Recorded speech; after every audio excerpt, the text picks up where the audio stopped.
मलाही माहित नसते बरंच पगारच टाकला जातो.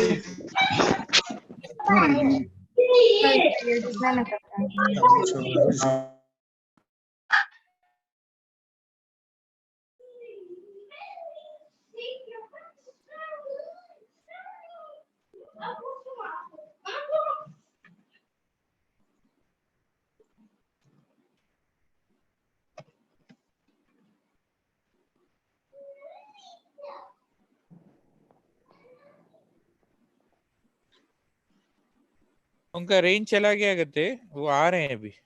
हाँ सर फाइन सर जी अपने अभी आप इनको वो करो सर, अनम्यूट करते रहो अपने लोगों को। चलेगा। मैंने म्यूट ओके नो जी जी जी जी जी हाँ, आप म्यूट ऑल करो, मैं अनम्यूट करता हूँ लोग।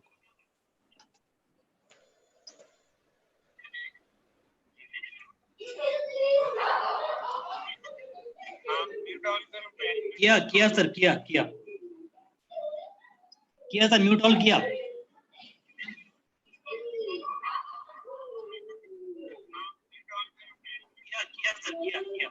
Okay sir, okay.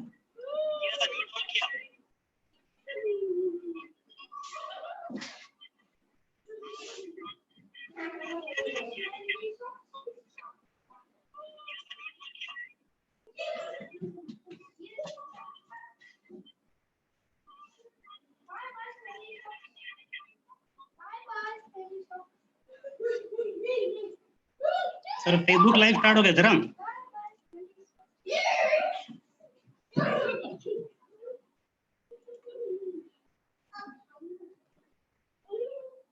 सर वकील सर नहीं है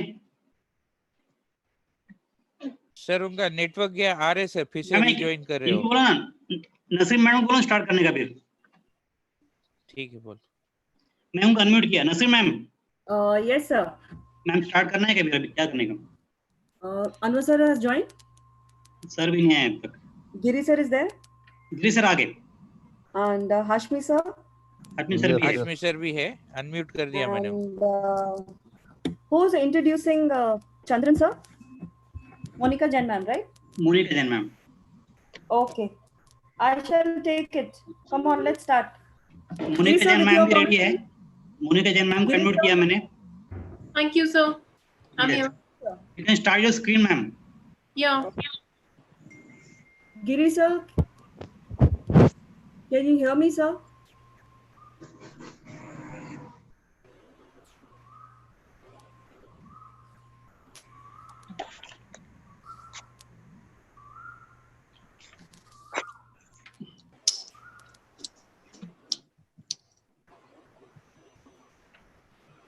I'm waiting for the green signal from Giri sir to begin. Yes, ma'am. We can start, ma'am. क्योंकि अभी मैम है, सर भी है। अशोक गिरी सर चले गए फिर से। Because I'm supposed to call him now. I'll call him. Yes, ma'am. Ma'am ठीक है, सर पे कॉल। जी सर, बोलिए सर। गिरी सर।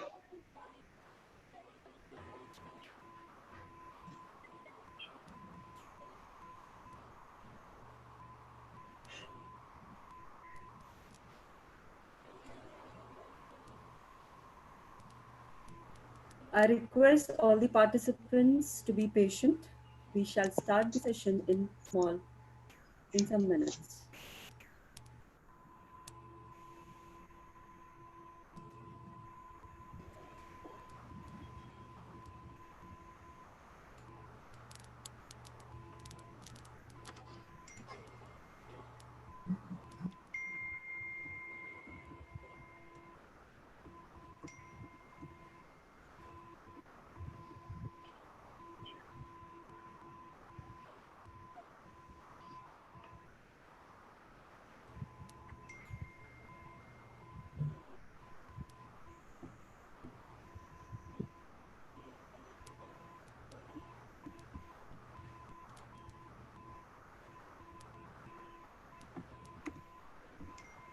मैम एक बार देखिए अभी Yes, sir. वकील sir.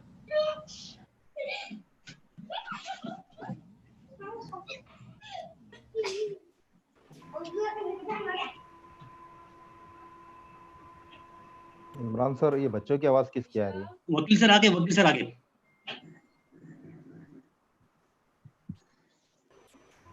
Is Giri sir here?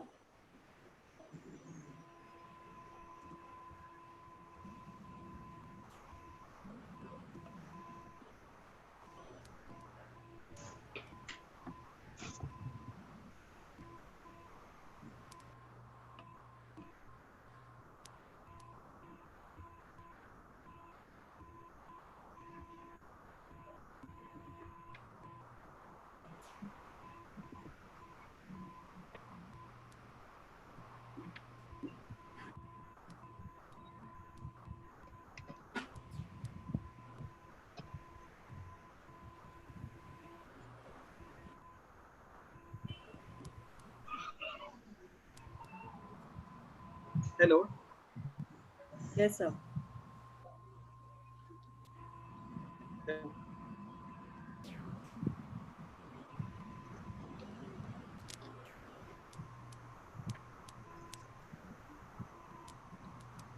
Yes sir, वकील सर, यस। यस आवाज आ रही है मेरी? आ रही sir, please go ahead, please. Problem था, कट हो गया था। So you're audible now. वकील sir please start, sir please start.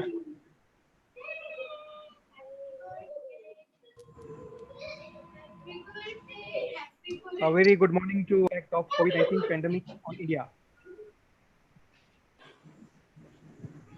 Today, 11th May, Akhil Ahmed will. I hope stay at home and you all are safe. With Bismillahirrahmanirrahim. In the name of merciful, gracious, where have the national webinar. Now I for the welcome address, I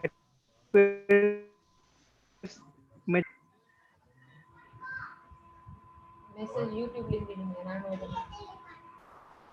Ashok Giri sir is there. Can you hear me?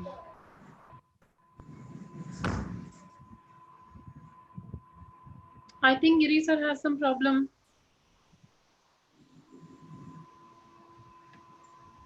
Please join.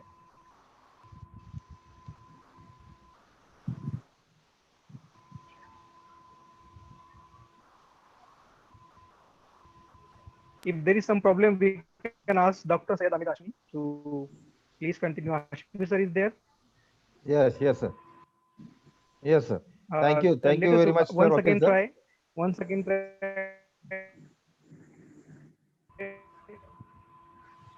Hello. Okay. Thank you, Vakil sir. Good afternoon, all of you. Continue. I request I'm- Dr. Syed Amit Hashmi. Yes. Yes, I am getting, sir. Okay, thank you, Vakil sir. Good afternoon, all of you. I am Dr. Syed Hamid Hashmi, Assistant Professor, Department of Commerce, Pune College of Arts, Science, Commerce, Camp Pune. I am presenting here the theme of the national webinar. The theme is to expose the negative and positive impact of COVID-19 on Indian economy on the various fields like financial institutions, educational institutions, transportation, agriculture sectors, industrial sectors, daily wages workers, industrials, laborers, and of course, revenue generated sectors, import and export business, banking sectors. These sectors are seriously affected by the novel coronavirus COVID-19, especially medical and health sectors. We are trying here to explain how we can face the current challenges and overcome from the present situations.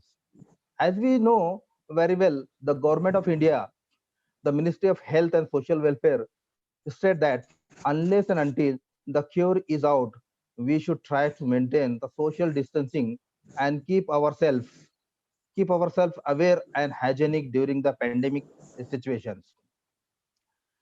The most popular credit rate basing agency, Moody's, said that it is expected to see the 0% expansions in the current financial year in India. The former chief economic advisor, Government of India, has said that India should prepare for a negative growth rate in financial year 2021, and that the countries could need rupees 710 lakh crores stimulus to overcome the pandemic situation. As far as unemployment is concerned, unemployment rate increased from 6.7% to 26% during this March 15 to 19 April. As estimated, the 140 million people lost their jobs during the lockdown period. As most of the surveys said that the Indian economy is expected to lose over 33,000 crores every day during the first 20 days of complete lockdown. To overcome the pandemic situations of COVID-19, the government of India has released rupees 17,287 crores to the different states. The government also just takes some steps to overcome the situations like the government recently introduced the Arogya Setu mobile applications to educate the citizens about the novel coronavirus. And the step second, that the oil ministry spokespersons said that the poor households using the cooking gas cylinders will be entitled to free refilling in 3 months. That there are several steps government has taken to help out to the citizens of India.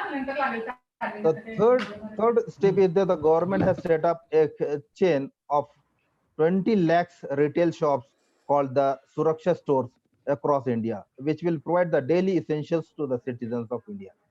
The government has decided to double the collateral free loans account amount for the women in self-help grouping to 20 lakhs. The Indian government also taking the steps. Government of India has released rupees 13,855 crores under the PM Kisan schemes to over 66 crores farmers all over the India to help them. And then next step to wages under the Manrega schemes to be hiked to rupees 200 from 180 to 100, and 2,000 extra 2,000 rupees paid to the workers to face these situations. And the last month, the finance minister Nirmala Sitharaman announced that the relief package of rupees 1.70 lakhs crore for COVID-19 outbreak. So under a special provisions, the government has announced that the individual could now withdraw the 3-month employment provident fund accounts. The aim is to coronavirus crisis. So these are the provisions taken by the government of India, and of course that many more schemes that government has released to overcome of these situations. Nearly 20 crores women's Jan Dhan accounts holders received the 500 rupees each as a help from the government to that. So this was the brief theme of this webinar. We will listen our speakers. Thank you very much. Over to Vakil sir. Thank you, Dr. Syed Amit Hashmi. Ashok, yes, sir is there. Sir is audible.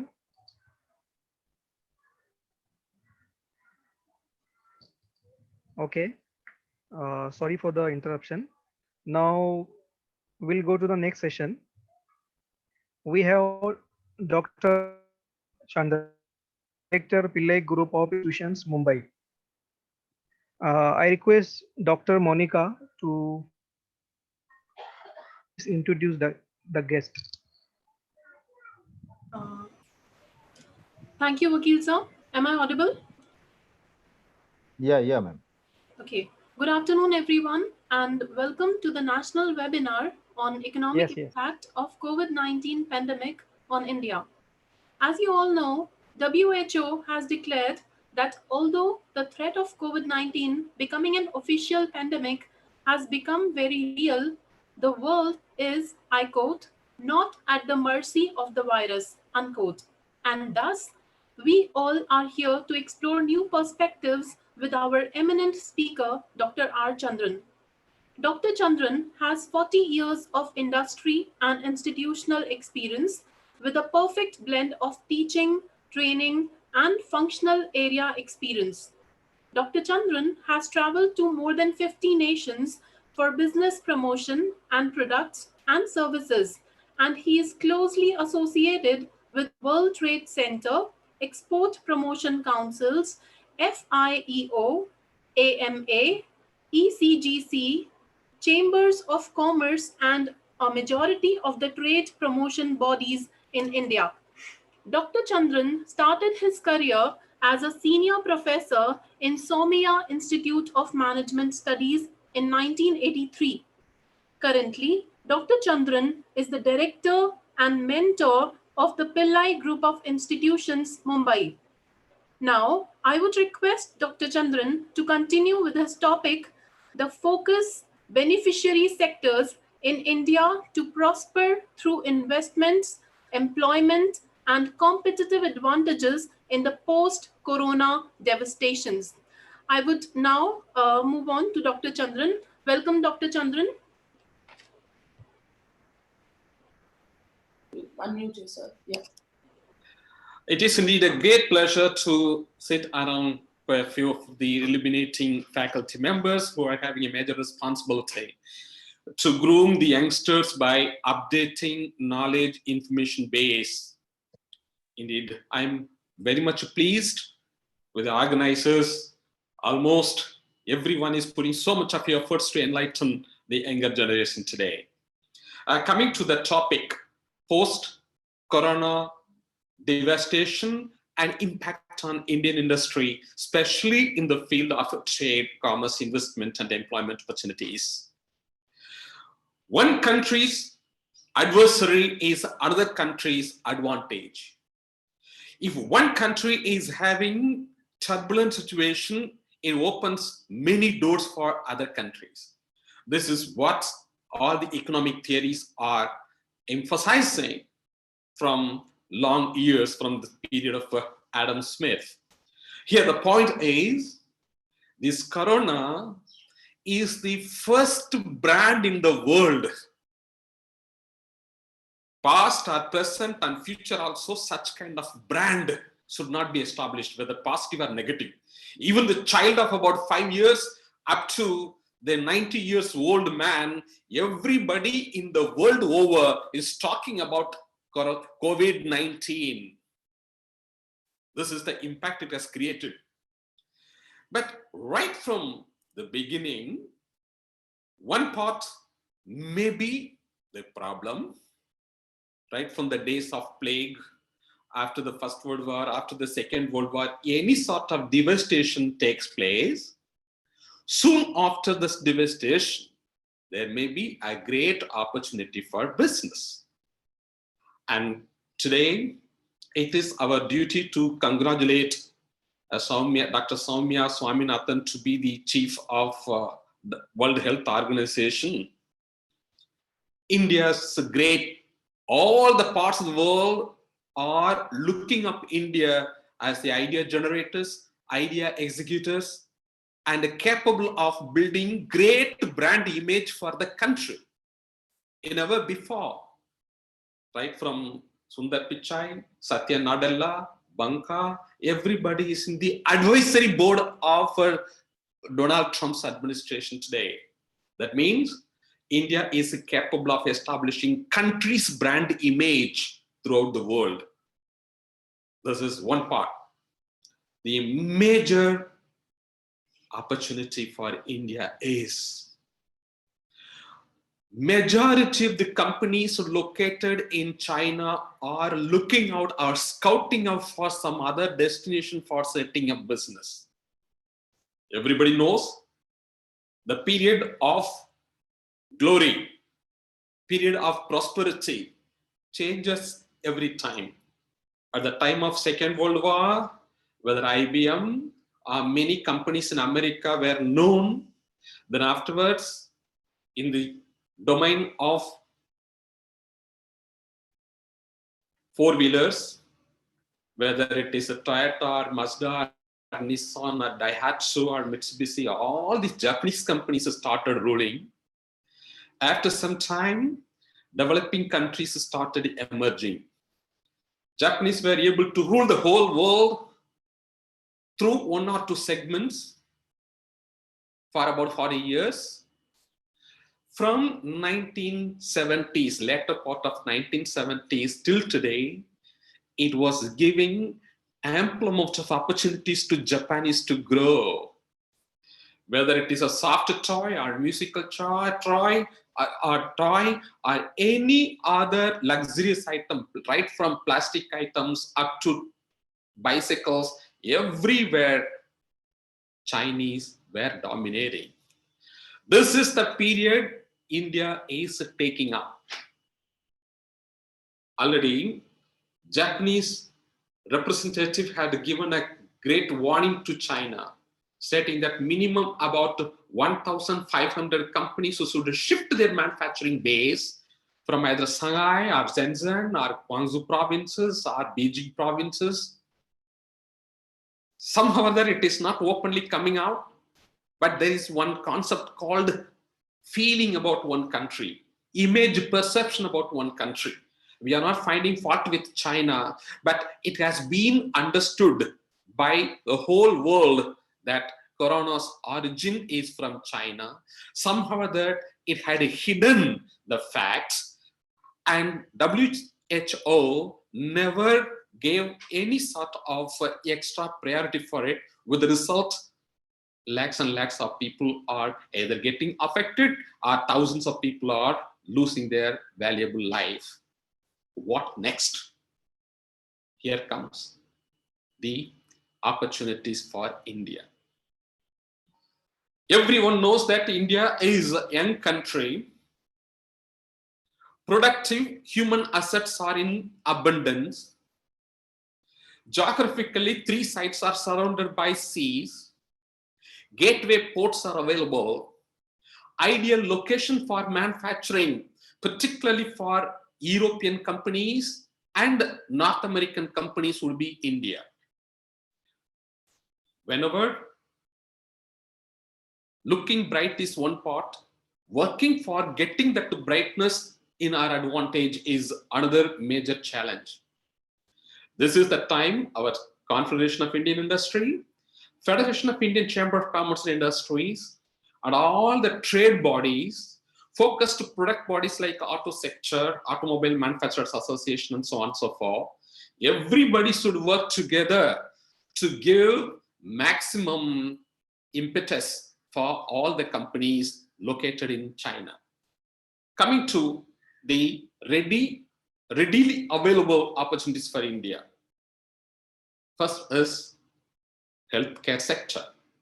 Generally, healthcare could be classified into 3 important aspects: bulk drugs, formulations, disposables.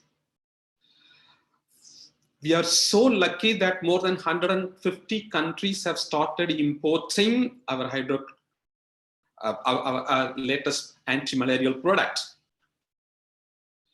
And advanced countries have realized that India is a reliable and trustworthy supplier. Bulk drugs we were importing from China, maybe ibuprofen or it is paracetamol, and value addition was taking place in our country. It was again exported to different countries in the world, all the continents, of course. Fortunately, Indian companies are following good manufacturing practice. They have World Health Organization certification. Now, actual pharmaceutical ingredients are also available. Once upon a time, we totally depended on on China because of our cheap. Today, we are capable of producing everything. It has proved over the past about 1 month that Indian manufacturing practice as well as capability to produce in huge quantity to take care of the whole world, it is known. So the first priority should be given to healthcare sector, particularly medicines. Already companies are scouting for it. Second industry is supply chain or value chain. Every human being's basic need is obviously food products. Indian agricultural segment cannot be overlooked. Whether it is dry agro items like rice, wheat, jowar, bajra, or it is a fresh items coming from the plant, whether fruits and vegetables, or processed, branded and value added items. Everywhere India is having a major advantage. This is the time we have to look in seriously how to convert tomatoes into tomato ketchup, wheat and rice into powder, mangoes into mango pulp, onion into onion flakes. So much of value added items could be available here. The major challenge is the supply chain. Supply chain is with the value chain.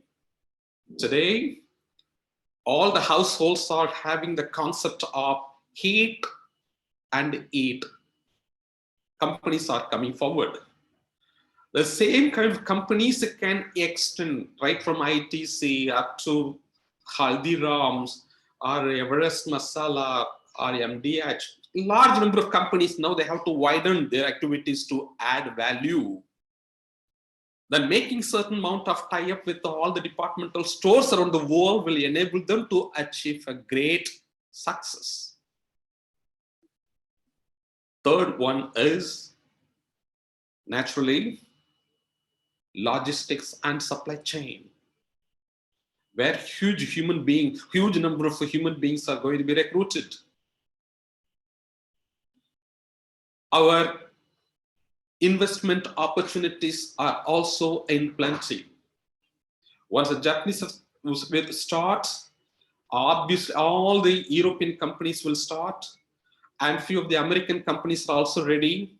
So whenever these companies are coming to our country as a great investment destination, we have to work out our formalities or all the operating mechanisms so simple for them. So far, India has been considered as easy to enter is difficult. Today, one state government has made the provisions for attracting foreign companies to come to that state. There will be a healthy competition amongst the states to attract investments, and each and everyone should compete to make the entrepreneurs develop confidence and come and set up the unit.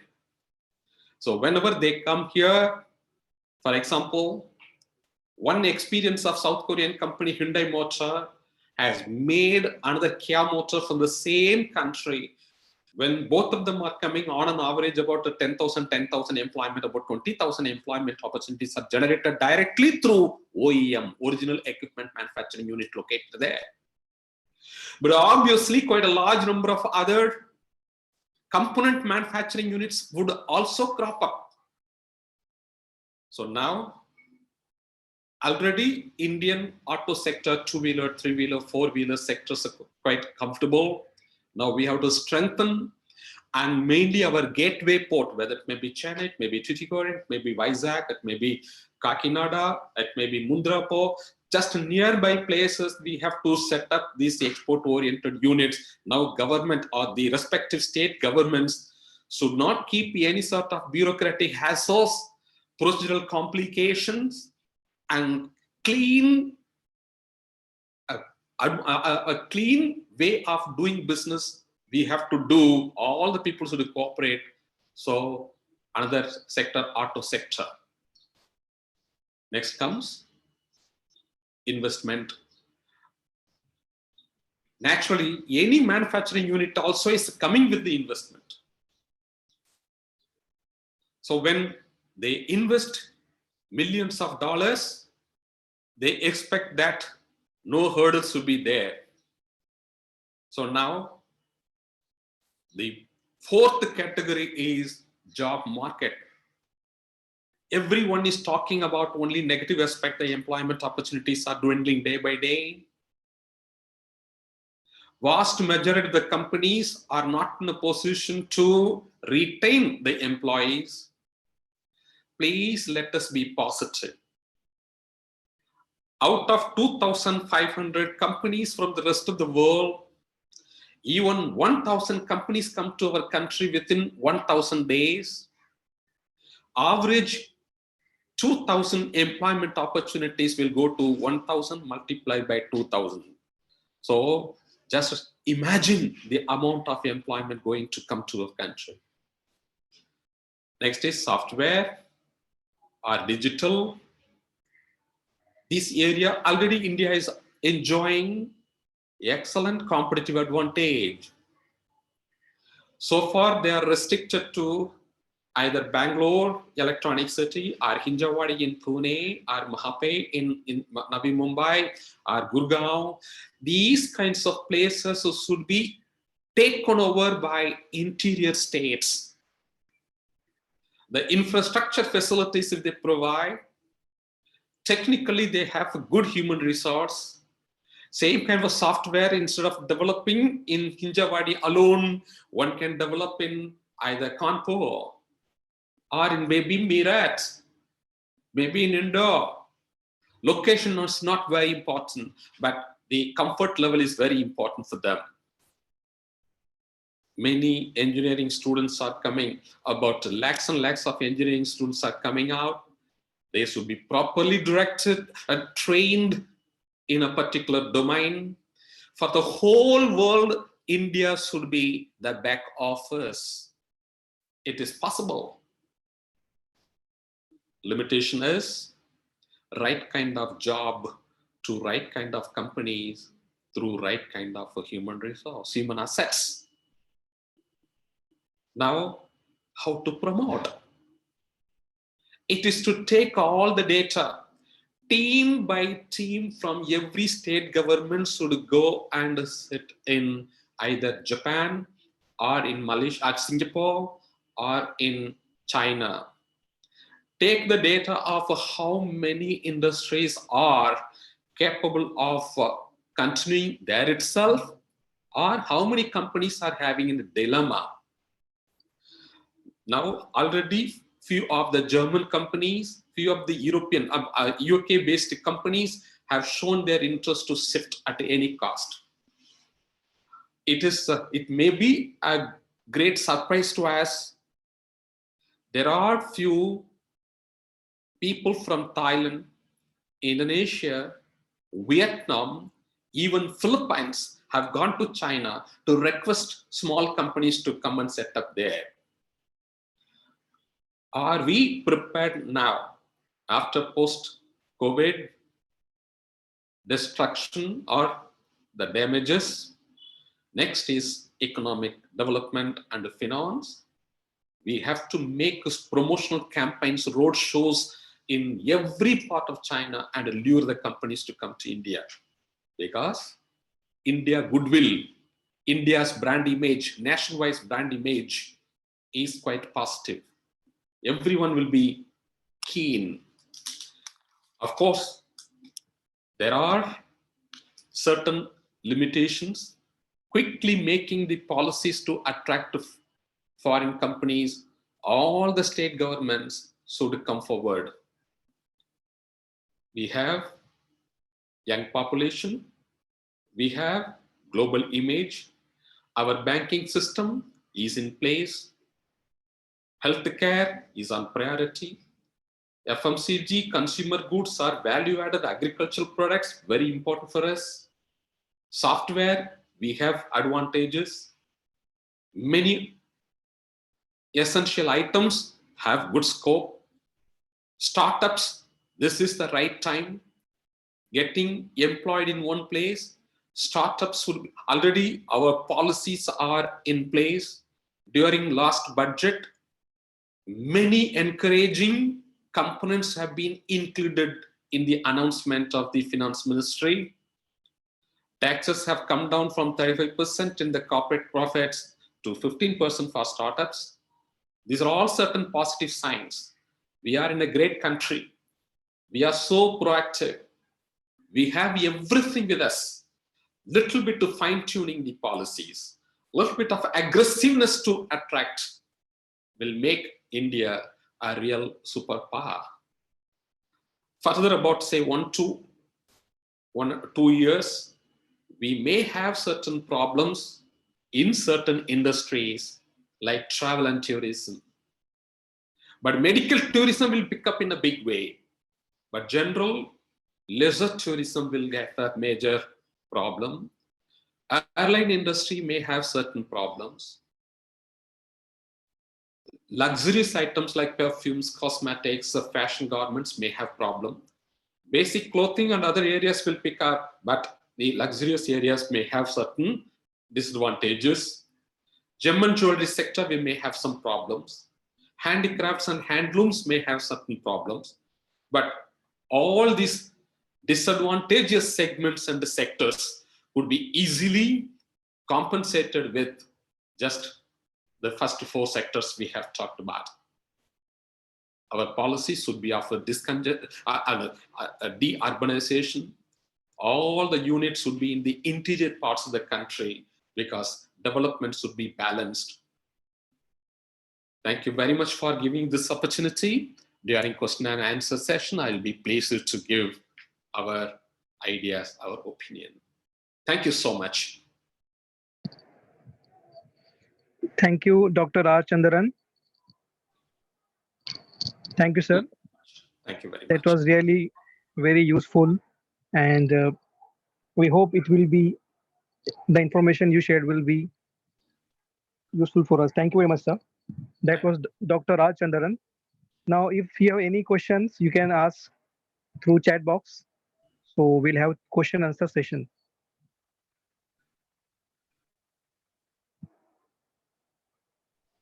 If you have any questions, please write your questions through chat box.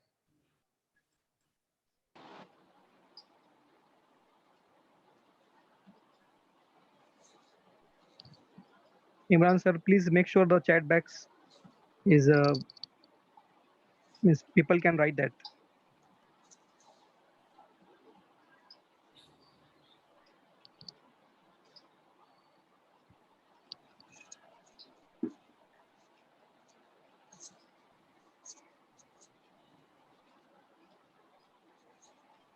Okay, okay. If we have any questions, then we'll get back to him. Now, Dr. Ashok Giri sir is here. I request sir to give the welcome address. Over Yes, sir, to yes, Dr. sir. Ashok Giri sir. Vakil sir, thank you so much.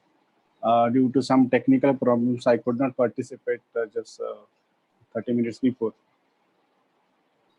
First of all, a very warm good afternoon to everyone present today for this national level webinar on economic impact of COVID-19 pandemic on India, jointly organized by VVM's Sri Damodar College of Commerce and Economics, Margo, Goa, and Bharti Jain Sangatna's Art, Science and Commerce College, Wagholi, Pune. I would like to take this opportunity to welcome our esteemed speakers today. Mr. Rajiv Kumar Jena, Vice President, Bajaj Auto Limited, Pune. Dr. R. Chandran, Director, Pillai Group of Institutions, Mumbai. Mr. S. Sridhar, former General Manager, SBI, Delhi. KVJ, Professor Dr. R. Ganeshan, Founder and Chairman, National Foundation of Entrepreneurship, Coimbatore, Tamil Nadu. Friends, we all know that COVID-19, this deadly virus, has significantly changed the contours of professional and social life, altering human life on many aspects and paving a new way of perceiving in the post-pandemic world. The need of the hour is to think working models and lifestyles that will be easily adaptable to the situation that one would face in the post-academic era. The United Nations Trade and Development Agency has said that apart from the tragic human consequences, uncertainty has sparked with likely cost of global economy $1 trillion in 2020. VVM's Sri Damodar College, Madgaon, Goa, and Bharatiya Jain Sangatna's Arts, Science and Commerce College, Wagholi, Pune, have collaborated together to organize this national webinar on this current issue, economic impact of COVID-19 pandemic on India, to discuss and brainstorm on the impact of pandemic and its after effects in this endeavor. We are very grateful to the Pune College of Arts, Science and Commerce and the Research Department of Pune College for their kind cooperation and consistent support. I would like to acknowledge hard work put in by the core team in order to organize this webinar successfully in such a short duration. Especially Dr. Preeta D. Malla, Principal, Sri Damodar College of Commerce and Economics, Margoa, Goa, and the generous support and motivation provided by Professor Dr. Aftab Anwar Sheikh, Principal, Anjumar Khairul Islam's Pune College of Arts, Science and Commerce, Pune, Maharashtra. Along with this convener of the webinar, Dr. Syed Hamid Hashmi, Coordinator, Dr. Rodney De Silva, Vice Principal, VVM Sri Damodar College of Commerce and Economics, Margoa, Goa, Coordinator Dr. Kishore Desarda, Vice Principal of BGS College, Wagholi, Pune, and kind coordination of Mr. Syed Wakil Ahmed and Mrs. Wafia Wahid from Pune College for their appreciable efforts. I extend my warm welcome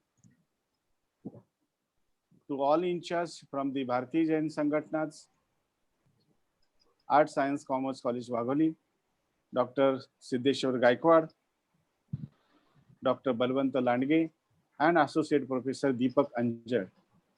I also welcome all heads of the departments of our college, our administrative staff members, and the all other supporting staff of our college. I feel privileged to welcome one and all for this national level seminar on economic impact of COVID-19 pandemic on India. We are indeed honored to have all of us here with us. This webinar will definitely give a direction to all, and I hope there will be excellent interaction during various sessions. This would give the participants enough to encouragement and provide key areas to the audience with research aptitude. I am very much grateful to you for being with us. Once again, I extend our heartiest welcome to you. And I hope that we will continue to have our blessings, good wishes, and wholehearted support. Thank you so much. Thank you, sir. That was Major Dr. Ashok Giri, sir, Principal, BGS College, Pune. Thank you, sir. I welcome all of you in national webinar on economic impact of COVID-19 pandemic on India. This webinar is organized by VVM's Damodar College of Commerce and Economics, Goa, and BGS College, Pune. Now, over to Dr. Raj Chandran. Sir, we have a couple of questions. First of all, your session is highly appreciated by the participant. We got a huge response, positive feedback from the participant. I thank all the participants. Sir, I have selected just 3 questions. There are a number of questions, but due to time limit, I have selected 3 questions. Please. The first question is that which sectors which are going to come after this pandemic? What are the prevailing sectors? At this moment, competitive advantages India enjoys are endowed with and capable, comfortable healthcare sector. Number 2, agricultural sector. We are talking about agricultural sector because our raw materials are plenty. Despite of 2 months of problems, still nobody is going starving. Still we have sufficient stuff for feeding ourselves.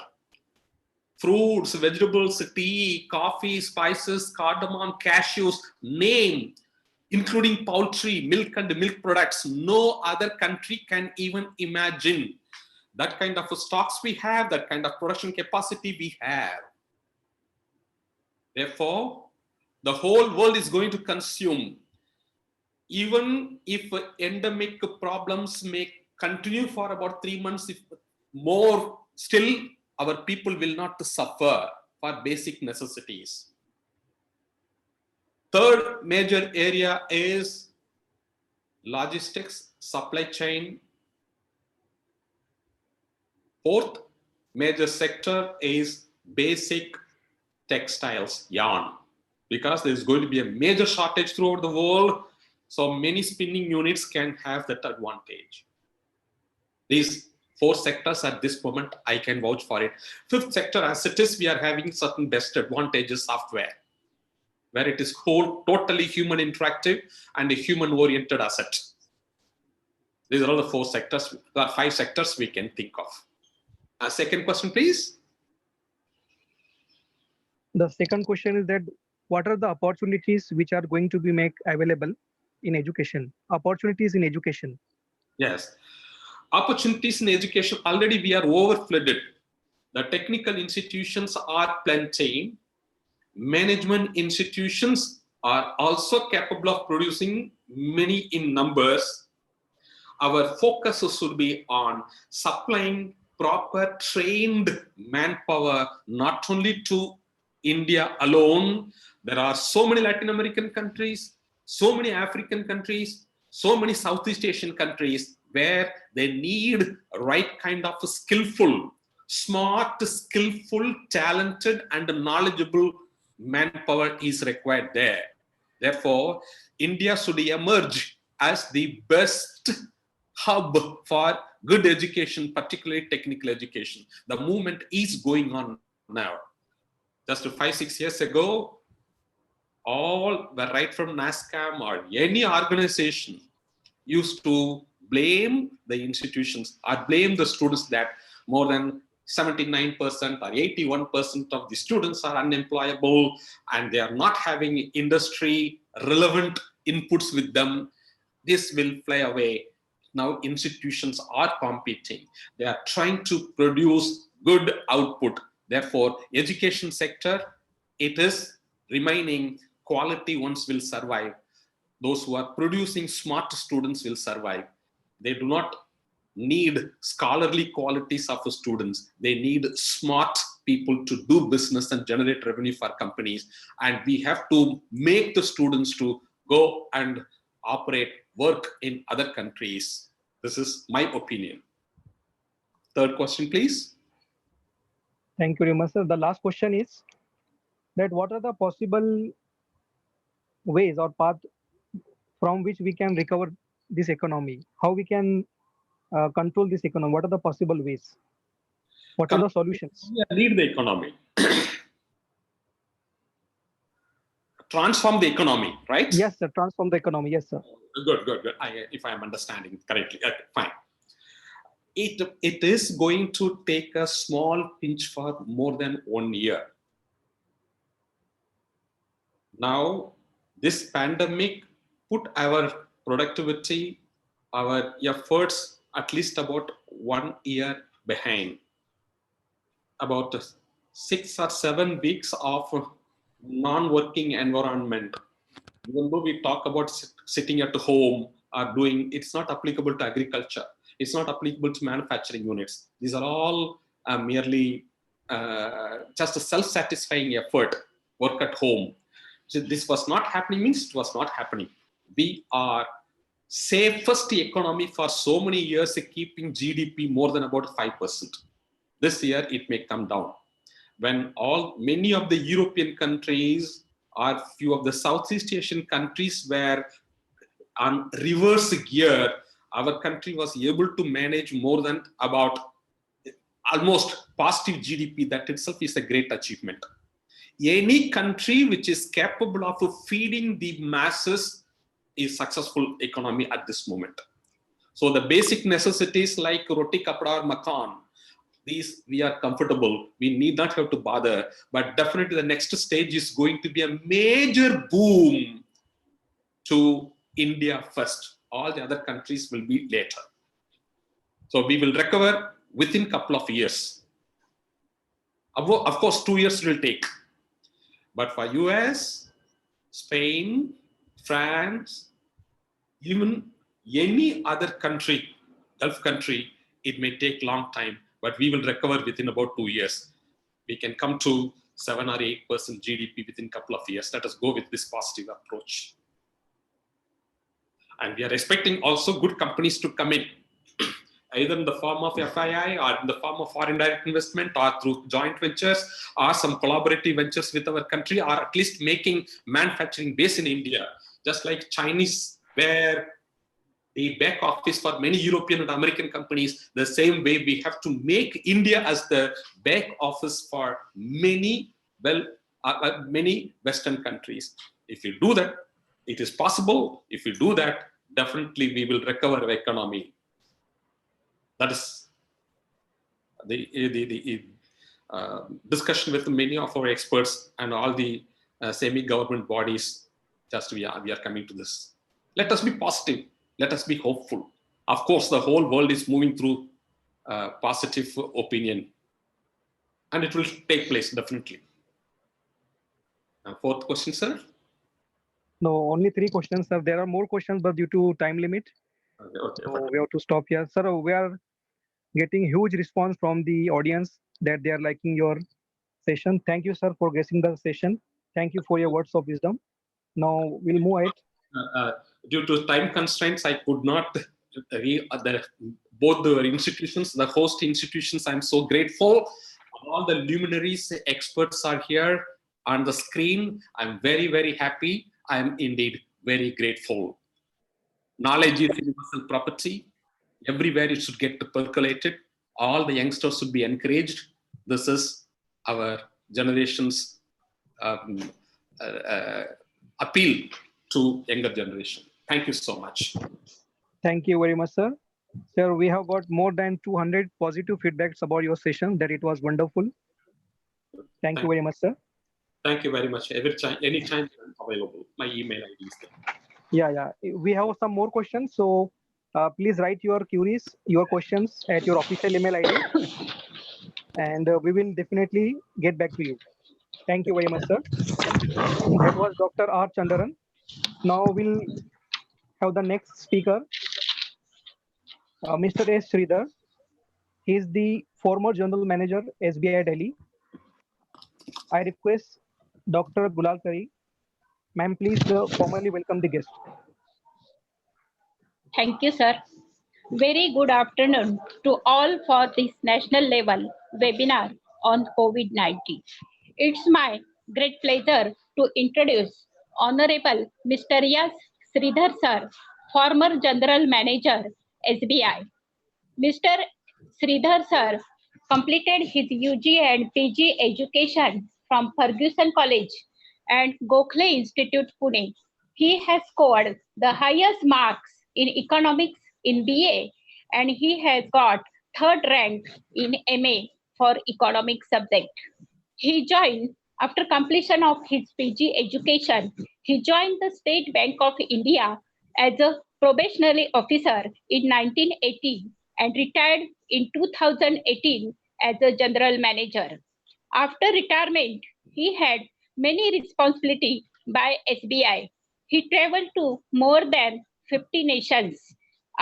He has 14 years of industry and institutional experiment with perfect blend of teaching, training, and functional area. Currently, he is involved as a director and mentor in MGMT Institute affiliated to Mumbai University. Such a eminent personality is present in between us. I requested to Mr. S. Sridhar sir to deliver a lecture. Thank you, sir. Thank you all. Firstly, good afternoon to all of you, and thanks to the organizers of this seminar for inviting me to be a participant, or rather speaker. And definitely it's a matter of honor for me to share my views with you. So I have a small presentation, so I will switch to that presentation so that we can go with that.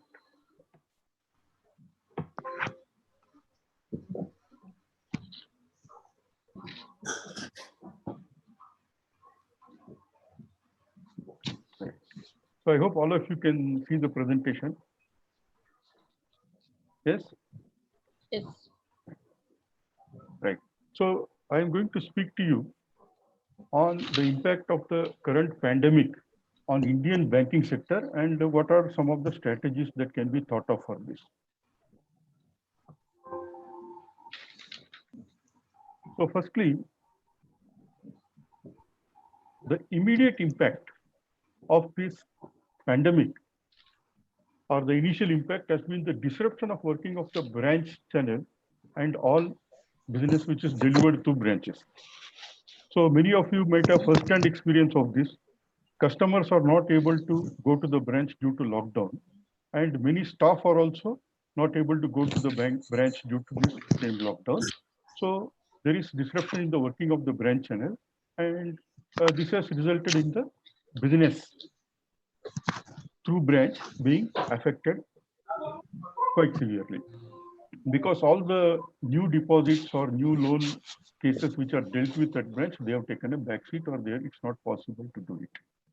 Now, subsequently, what will happen if the pandemic worsens over the next few months? What we can expect to be the impact on banking? First, probably there will be a slowdown in the deposit growth rate due to the loss of incomes and revenues. Because people will not have income, they will not get credit in their accounts, so the deposits will not grow.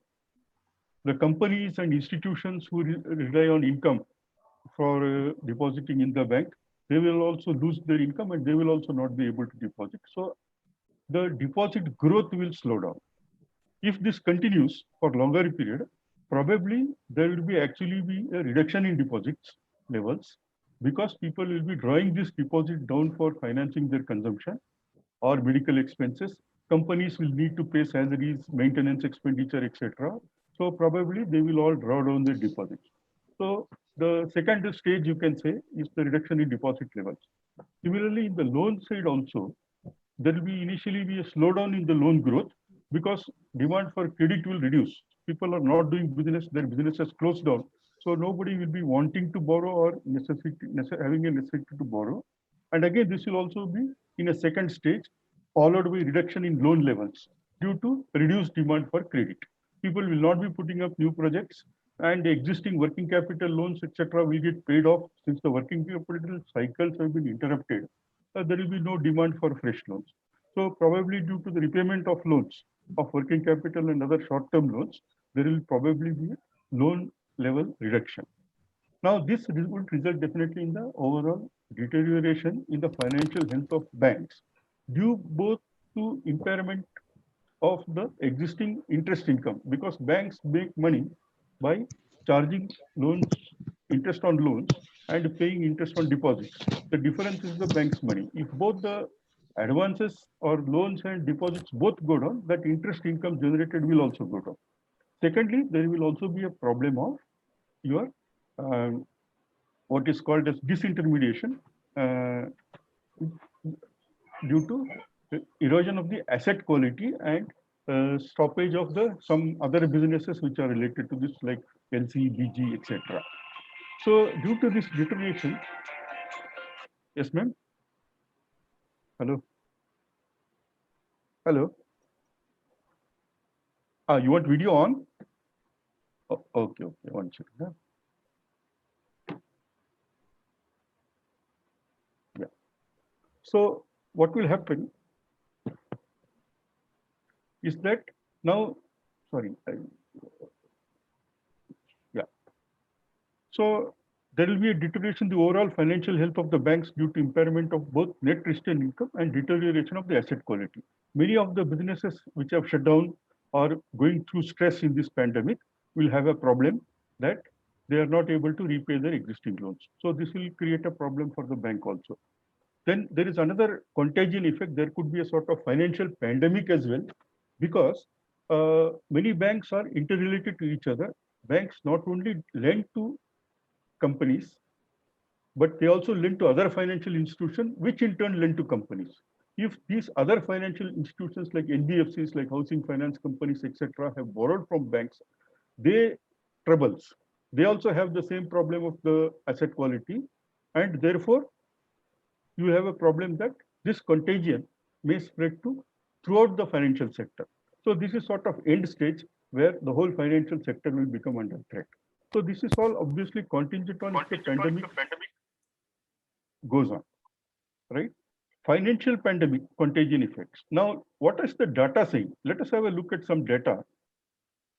See, the latest data or the most recent data which is available, frequent data which is available is the RBI's weekly statistical supplement, which comes every week or every fortnight rather. And here what I have done is that I've gone to the RBI site and extracted few key highlights for February 28, which we can say that the epidemic or pandemic has started there. March 27 and April 24, which is the latest available data. So we are about 2 months into the pandemic, let us say, or 2 months into the lockdown or 1.5 months into the lockdown. And let us see whether anything has happened, whether any of these symptoms have started appearing. First, you can see that aggregate deposits of the banks, are in trillions of rupees or lakhs crore rupees, which was 133 in February 28, grew to 136 in March 27. In April, it has become 137, which means that there is a deceleration in the growth of deposits which is seen. Similarly, borrowings from Reserve Bank have become almost triple, from 1 trillion to about 3 trillion, which means that the banks are drawing money from or borrowing from the Reserve Bank. Reserve Bank has made available a lot of credit lines, so probably banks are borrowing it. So this one symptom seems to appear, deceleration in the growth of deposits. Now let us go to advances side,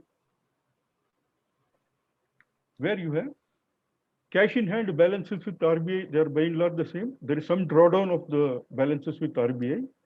Now you can see that the bank credit has actually become negative, in the sense that there is a negative growth in the bank credit. As we said, stage 2 type of event seems to have happened, because the bank loans have gone down by about 1 trillion rupees as between March 27 and April 24.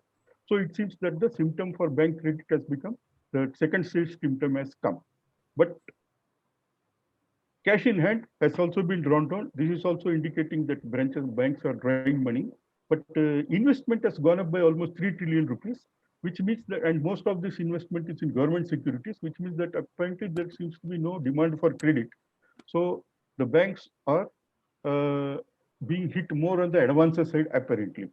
As regards asset quality and the further symptoms, this will take time to show up, because we can only rely upon the quarterly results as and when they come.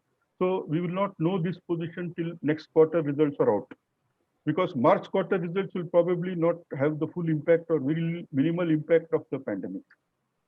Now, this is what the statistics is saying, but we must watch this space, because one cough does not make a pandemic or a COVID infection. Maybe it will improve later, which means that the symptoms are not so bad. But definitely we need to watch this space or watch these statistics to make sure whether the problem is worsening or it is a sort of temporary symptom. Now, moving on, there are some silver linings. First is the robust digital channels for payment and banking. Now, banks have been working very hard in the last few years to improve the digital channel, and it is very likely that most people do not need to visit branch to do their basic banking transactions. So this channel, although branch channel is suffering, this particular digital channel is up and running. So there is no problem with this channel, and most of the banking requirements, emergency requirements at least, are being met. Then banks have been cleaning up their balance sheet since last 2-3 years, and their capital position and their financial health is better than it was 1 or 2 years back. Banks are slightly better equipped to deal with this pandemic now rather than they were 1 or 2 years back. Secondly, or thirdly, we have a very proactive regulator in the Reserve Bank, and the Reserve Bank enjoys excellent rapport with the government, because at these times of crisis, you cannot have friction amongst these various regulators, which will create problems for everybody. But now, because of this particular, currently we are blessed with a good coordination, and the actions RBI has taken are definitely helping the banks and making sure that there is a sort of dampening of the adverse effect of the pandemic. Public sector banks still command the heights of the economy. Major business is through public sector banks, and with the push for financial inclusion in the last few years, the reach has improved very much, even to the poorest sections of society. So if the government wants to do any financial intervention to help the COVID affected, banks are well placed to deliver. They're having a very good reach and delivery channel in digital and physical and ATMs and so on and so forth. And they are not purely profit oriented. So definitely the government can expect that the social greater good will be a more guiding factor to these banks, which will be a precondition for success of any such financial intervention the government may be thinking of. Further, the economic disruption which we are observing seems to be less in the agriculture sector and rural areas. Actually, there is no data or news, but definitely no news seems to be good news. It seems that from some reports that the agricultural harvest operations and procurement operations seem to be going on okay. And as Sir said, the food supply and everything seems to be all right. So this economic disruption may be a bit limited to certain sectors which are highly reliant on physical labor only. Next, we come to strategies what can be used. What should the regulators think of here? I am not going to describe any specific strategy, but certain guiding principle for formulating the strategy may be useful to reiterate or emphasize. First is that there should be timely review of existing policy measures, as also new policy measures to be decided. Timely review is because there is what market or banks hate is uncertainty. Now, for example, there are certain concessions or forbearances, some concessions, forbearances which have been given up to 31st May. But whether this will be extended. So if it's going to be extended, we should be told, the bank should be told well in time so that they are able to implement it, and there is no gaps, policy gaps or vacuums should not develop. That is one very important thing in these times. Secondly, perhaps the regulators may have to look more closely at whether the banks are transmitting the measures to the intended beneficiaries. Many times there have been a lot of complaints that the reduction in interest rate is not passed on. Some scheme is developed but not implemented. But here we cannot afford such kind of system problems. So transmission must be ensured, and perhaps the regulator may have to push a little bit to ensure that it is transmitted. Then the ensuring smooth operation of financial markets and infrastructure, especially the digital channels, remittance mechanism, and settlement and payment mechanisms, particularly in the context where branch banking is suffering disruption. So if people are not able to send money to their loved ones or draw money from various places, draw down their savings, then definitely the impact of this COVID will be multiplied manifold, and the regulator must ensure that this doesn't happen. Then perhaps the regulator will have to think outside the box and maybe look at very unconventional strategies also if this epidemic persists further, because drastic measures will be required to bring the economy back on its feet, and even before that, to help people who are already affected during the pandemic. So even during the lockdown, there will be a lot of stresses, and definitely new products may have to be thought of. Maybe perhaps, in fact, I read in the newspaper today that credit guarantee schemes, etc., for giving loans to pandemic affected people are being considered. So this is a good trend, and definitely we will have a sort of guidance from the regulators, which will help the banks to help the people in turn. Now, as far as banks are concerned, banks should basically, their strategy should be to effectively transmit various schemes which are evolved by the government and which are dependent on banks for delivery. The bank's boards may also make some concessions and products which should also be transmitted to the beneficiaries and well informed, because many times there are many schemes drawn up on paper, but the ultimate beneficiary never comes to know, or the last mile delivery point also doesn't know anything about this. This kind of inefficiency, as I said, in these particular times are very critical and should be avoided. The delivery times for various loan products, deposit products, etc., daily products must be improved, and it should not take ages to get basic products. So the delivery of banks' products and services should be improved to the extent possible. And since people are now relying more and more on digital channels, banks should aim to put more and more services on digital channel and ensure 100% uptime so that there is no disruption in this channel at least.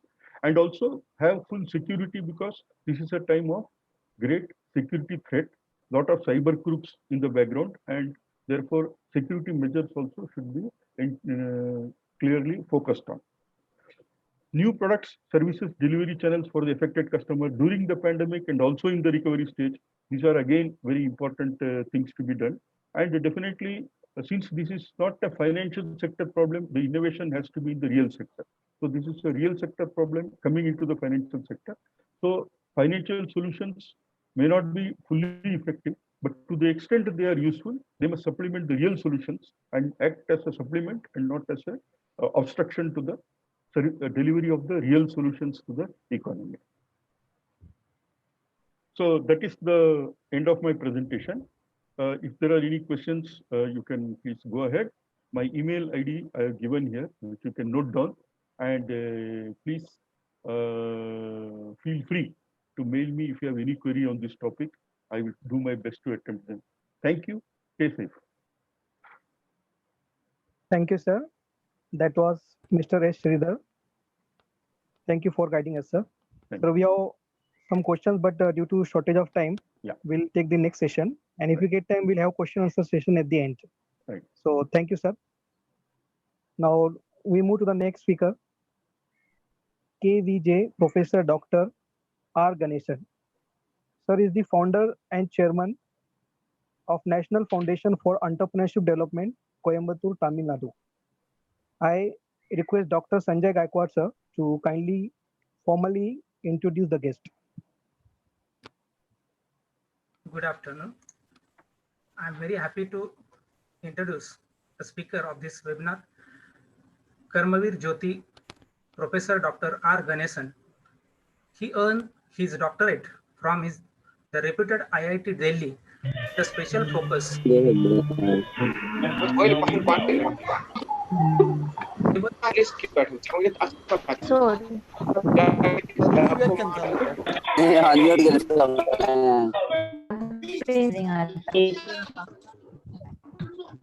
कसं एक आई साहेब मग म्हटलं तुम्ही फुलावा जरा लोटून फुलीतला आलो. All the participants, please kindly mute yourself. All the participants, please kindly mute yourself. Kindly close your video.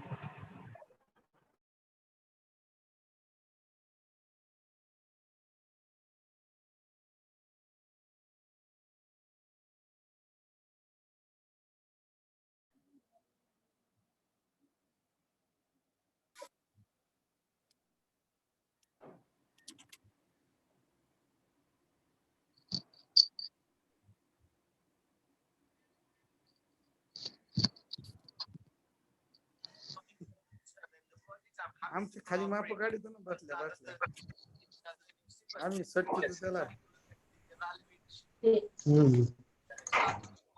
Audible now? Yes, yes. All the participants, kindly mute yourself. Kindly stop your video. All the participants, those who are not able to watch us properly due to any technical problem, kindly watch on YouTube link. Through YouTube link. You can watch us on YouTube. Please go ahead, Sanjay Gaikwad, sir. Okay. I'm very happy to introduce a eminent personality, Karmavir Jyoti, Professor Dr. S. Ganesan.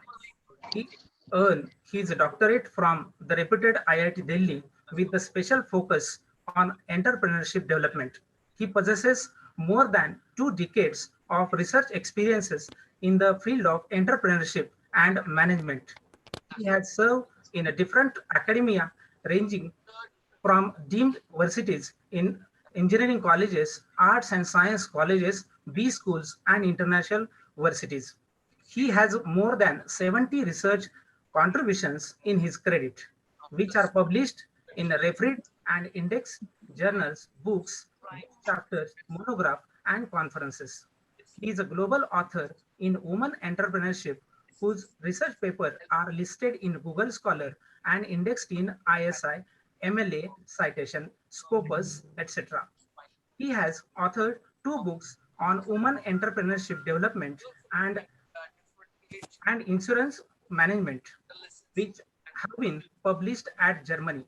He is serving a editorial member and reviewer of numerous journals and possesses more than 17 years of editorial experiences.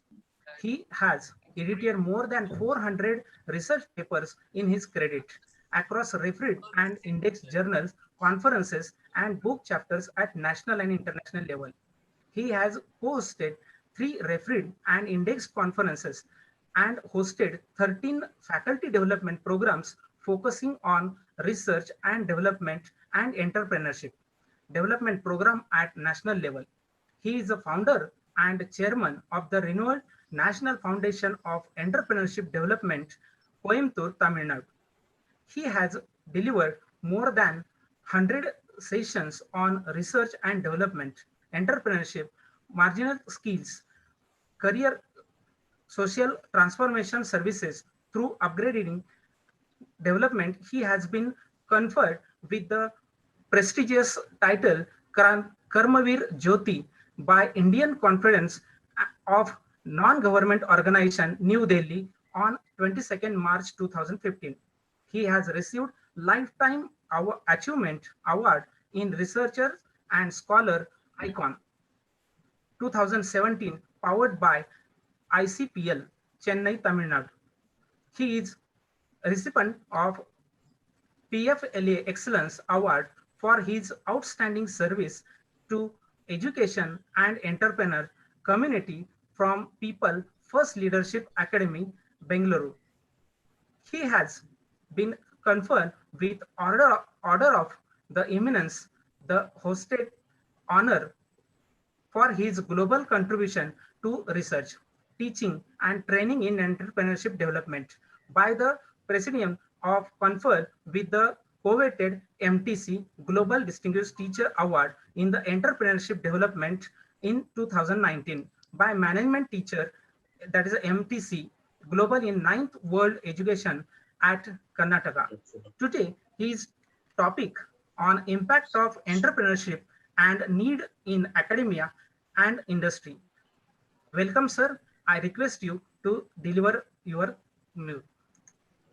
Thank you, Dr. Sanjay, for a very established note and excellent note. Thank you, and a very good evening to all the conference delegates and distinguished speakers of this conference.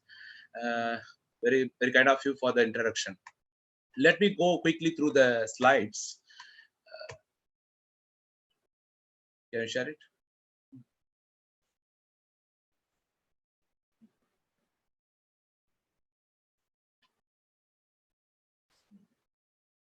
Yeah, you can see my topic is all know that impact of entrepreneurship and need in academia and industry. If you talk about academia and industry, academia is one such, it's a social enterprise, and majority of the academia are coming under the social enterprises. And industry, it's a business enterprise.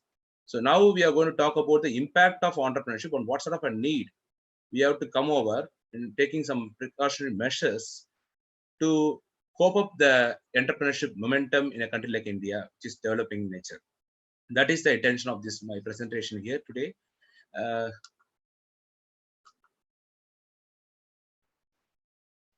Next slide. Right arrow. Arrow, right arrow. Keyboard.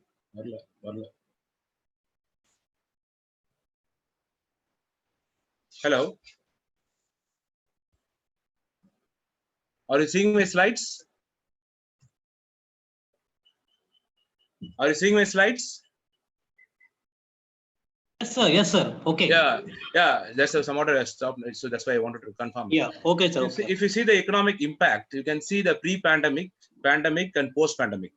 You might question me why you have taken a pre-pandemic. Pre-pandemic, something, before the situation of this particular thing, corona disaster. What is the shape of the entrepreneurship in a country like India? Even despite of so many schemes which is coming under the Startup India, Stand Up India, all so many schemes are there, but still we cannot see a vigorous change in the entrepreneurial area, because I am seeing as an entrepreneurial facilitator for a very long time and trying to create an entrepreneurial cult across the nation. So that is the pre-pandemic stage. Already we are in some sort of a setback in sort of entrepreneurship. We'll talk about entrepreneurship development across the entire India. Now pandemic situation. We come to the pandemic stage, totally lockdown, and we are all at our homes and doing the work. But we didn't. We can see the academia started the online classes in the mid or end of April. We are not prepared to handle the session. On many of the academia have been postponed. See, talk about entrepreneurship. Why I'm talking about academia? Because academia is a place where the entrepreneurship inputs are happening. The pumping out of the students from the B schools, from engineering colleges, from the universities. That talks about the situation of keeping updated themselves with the academic activities in the regular stream, and which has been totally dormant in the period of pandemic situation. Now we talk about, I'm just giving a briefing about these three things. Post-pandemic stage, and there are so many speakers before me has cited something about the reviving of the economy and all those things.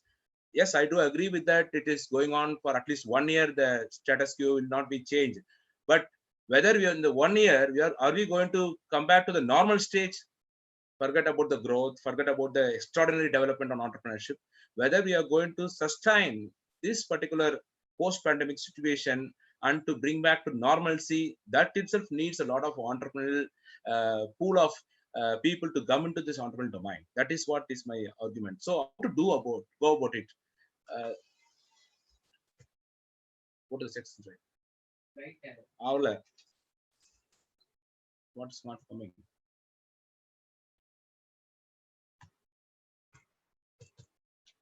So you can see the academia measures. What sort of a measures? You can question me later after this presentation whether these measures are already existing or non-existent. So that is not the question, but you just see what's happening in the academia. What sort of measures we have to take, such as conducting the research orientation to faculties and students. This is what they're doing a lot of times. But what happens? Instituting the right as FDPs with the external and competent bodies. Frequently, it is not happening. It is happening in intermittent way. This is one thing. And it has to go frequently henceforth after this post-pandemic period. Creating a specific rubrics for skill development. That is a regulation which is to be highlighted for, particularly on the skill development. There are so many academic courses in a lot of academic institutions, but still the people who are coming out are not up to the mark to the expectations of the corporate. That's why the employability is such a question. And forget about entrepreneurship is a bigger challenge for them to become an entrepreneur. And infusing the required skills through skill-based education. Now only we are talking about skill-based education. In the past, I can say 3-4 years, we can speaking about this particular. You can also know that the schemes like PMKVY and all, and these schemes talks more about it talks about more about that creating an employment generation, youth employment growth, all those. But in reality, are these things are happening? So that is one thing. But if you talk about that, the approach is also to be changed. And but actually, skill-based education has to be infused in totality in all the academia. So that is number point number 3. And enabling an online environment. Now only we are talking more about these Zoom conferences and all not happening. But a lot of conferences have not been scheduled as the way happening now in this period of lockdown or post-pandemic period. It's not happening the pre-pandemic period. So where the lot of skill learning concepts and gap filling requirements are all to happen in a holistic way, such a way that the academic can be improvised. Imparting entrepreneurial skills for employability, meeting the future entrepreneurial requirements, and conducting the workshops, training seminars, conferences, including the e-workshops and e-conferences. If these things have been prepared earlier, these e-workshops and e-conferences might have been a source of input for all the people, all the student workforces who are at the lockdown. They might have been somewhat improvised in this period. Go to the second slide. So partnering with the experts and our expert panels for the real time and collective learning. What happens in the academia is the teaching pedagogy goes on one side and the industrial expectation goes on the other side. The teaching pedagogy is not at all synchronized to the industrial, what to say, happenings, and that should be changed. These are all the measures to be taken as a war footing step to go and cope up with the normalcy. We talk about normalcy, to bringing back to normal life of what we had before the pandemic situation, and inducting faculties in industry to foster research and development, entrepreneurship teaching and incubation activities. Industrial visits formalities should be avoided because many of the academic colleges are doing only industrial visits as a formality. So the impact of entrepreneurship will go down in the post-pandemic period to be a real serious issue to some of the industries might have been closed. What are the industries which are existing, when small or medium or large, that visits to be periodical and not as a sightseeing trips on the academic side should be maintained. So that in that way, that the seriousness will come into the picture, because all the academic people have to be very serious in this stage to impart their studies, because there is a lot of setbacks and they have to cope up with the UGC directions from September onwards. And this should be in a full-fledged stream. Beyond this academic compliance, this should be taken into consideration. We talk about reviving the entrepreneurial zeal to the entire India to come back to normalcy after 1 year, 1 or 2 years. So, and making the E-cell, incubation cell, industrial partnership cell are more operative than having its mere existence. There are so many cells in different colleges, but what they are doing, I don't know. Reality is, whenever I go to many of the colleges and these schools and all, their cells are non-functional to maximum possible extent.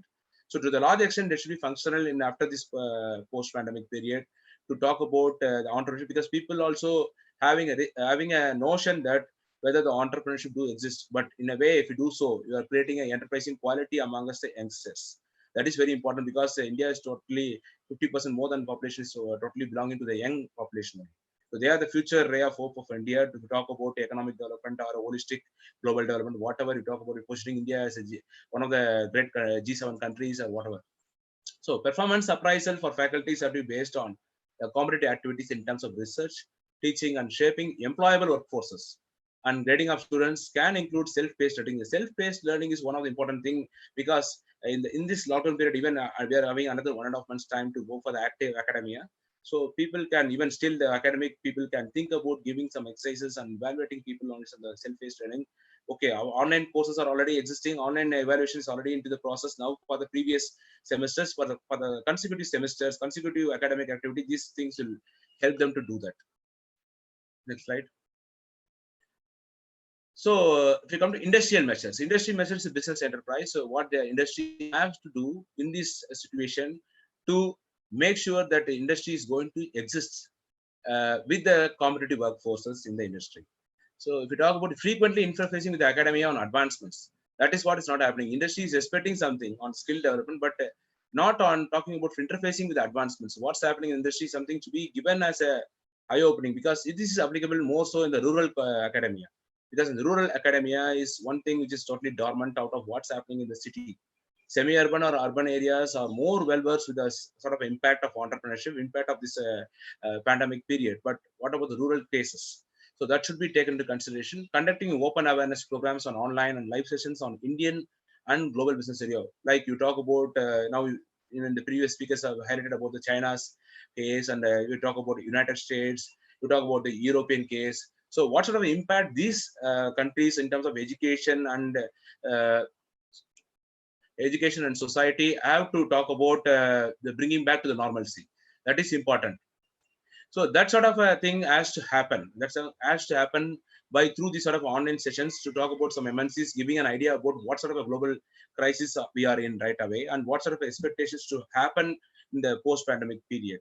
So internship for faculties towards pragmatism. So most of the times we can always see the students have been inducted towards this industry to talk about this sort of industrial awareness and doing the projects and all.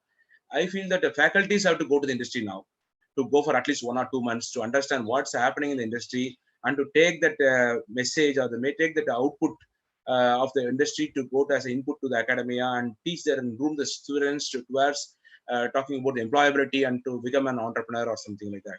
So preparing the student workforces to become enterprising, that is one of the biggest tasks for the industry.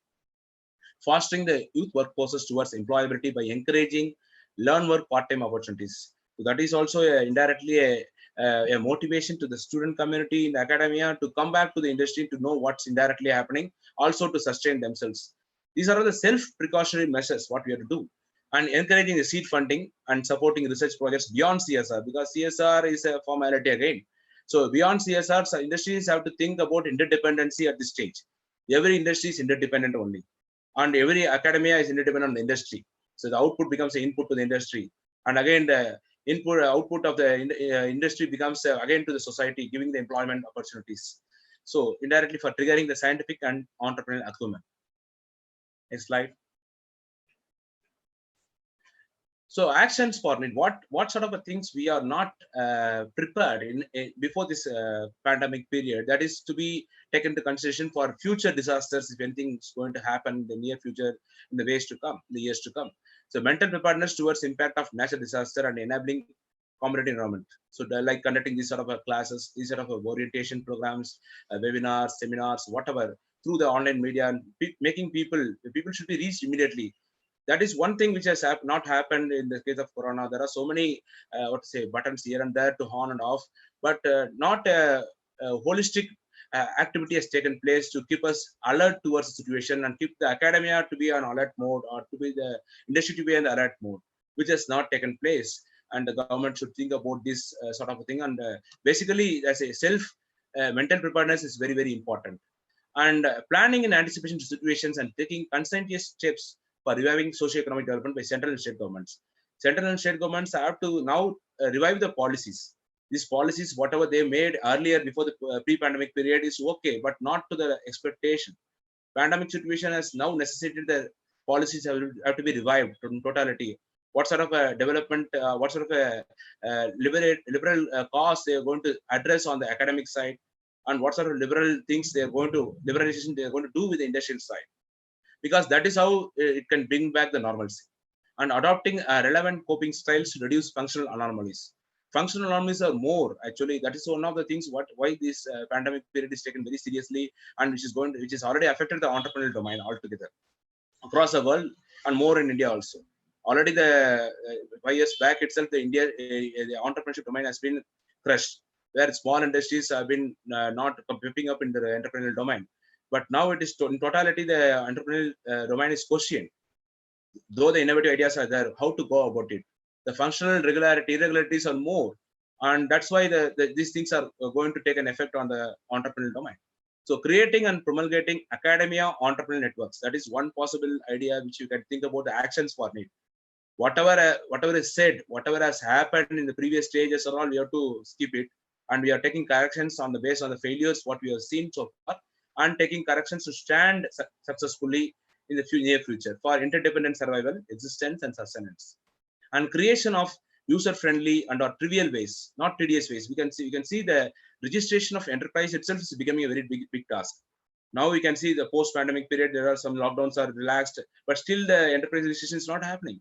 So there are so many entrepreneurs who have made up their mind to start the enterprise before this, after the March, after the financial year, but a lot of entrepreneurs have been totally upside down, toppled down because of this thing. And there are very many interested people who are waiting for that to happen, but still the registration is not happening. So the promote business aspirants, this way is to be very, very trivial and user-friendly to go about it. So introducing some scholarship for potential students into the entrepreneurial activities by academia industry. And this is not happening because the scholarship is meant for education. Scholarship is meant for some other purpose, for going abroad and doing some advanced research and all. But it is not for the entrepreneurial activities, to do any entrepreneurship research, something like that, to understand what is the need, what is the market potential for any product, and creating incentives or scholarships for potential students into incubation activities by academia and industry. These are all the responsibilities of both academia and industry together to do that, because one is a social enterprise, another is a business enterprise. The social enterprise is to survive, the business enterprise to be there. The business enterprise to be existing, the social enterprise is very much indispensable in a society. So rejuvenating small entrepreneurial base to meet up the youth employment crisis through skill development training. And finally, changing the target approach to action approach. Because so many governmental programs are into the process, into the field, but the target approach is always there. This is we are seeing for very many years since the first 5-year plan period itself. So come to the action approach. How many people are converted really into the employability or becoming an entrepreneur? If we talk about any schemes, Mudra scheme or any scheme, if you talk about how many entrepreneurs are really generated out of this thing, what are the statistics exactly? How many years they're sustaining? What sort of follow-up you're doing? In that way only we can able to talk about entrepreneurship development programs and policies under the ministries of central government and state governments to tap the growth of youth employment. Because if the entrepreneurs are there, only the employment is possible. The youth employment is based on the number of entrepreneurs who are emerging up. Existing entrepreneurs are all outnumbered when we talk about a country like India where a population is 1.32 billion. So that is important. Next slide. So entrepreneurship this way is going to become a successful to bring back to normalcy. I cannot say a growth. The normalcy can happen if you're going to quickly revive these things in the process both in the academia and industry to face this impact and to create an impact, to create a conversion on this impact towards something called a growth to happen over a period of time to bring back to normalcy of what we are existing in the early wake of 2020. My greatest concern is not whether you have failed, but whether you are content with the failure is Abraham Lincoln's statement. I always say fail to learn success. We have failed enormously to beat this corona pandemic in the situation which has started in November itself. Somehow we are all reviving now. Somehow we are all coming back to the normalcy. I think it will take some shape, it will take more the time, more than I can say another 2 months also. If you talk about North India, some of the South India also got affected. So the bringing back to the pavilion, back to the originality takes at least September to October. So whatever we have learned out of this failure, it should be a lesson for all of us to see to the future disaster to not to affect us, affect our regular routines, and to go for successful works of life. And finally, I thank all the organizers of this entire webinar and for the chance which is given to me, especially Professor Aftab Anwar Sheikh, Principal of Pune College of Arts and Science, and other associate institutions for giving me the chance to present before you.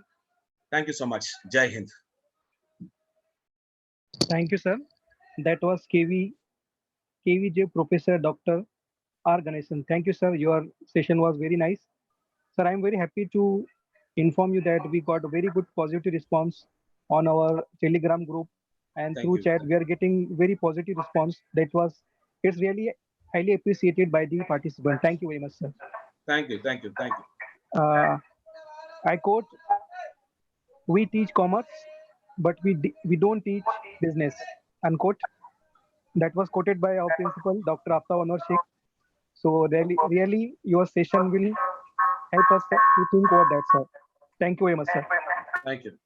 Due to shortage of time, we are not having question answer session. We'll move to next session. Now we have our keynote speaker, Mr. Rajiv Kumar Jena. He is the Vice President, Bajaj Auto Limited, Pune. I request Dr. Kishore Desada to please formally introduce the speaker. Over to Dr. Kishore. I request all the participants to kindly mute and stop your video. We'll have our photo session after the keynote speaker ends his speech. I'm really sorry that we don't have much time to have the question answer session right now. Over to Dr. Kishore.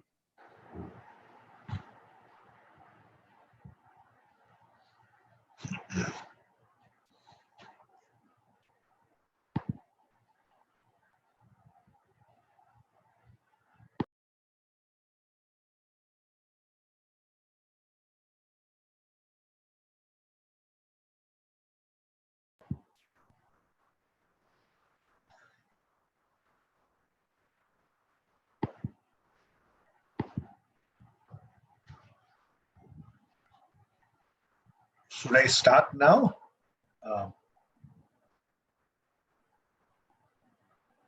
Excuse me. Am I audible? Hello? Yes, sir, you are audible. Yeah, okay. You tell me when to start, I'll start. Wait, sir. Wait a minute, sir. Wait a minute. We'll have Dr. Kishore Desada to formally introduce.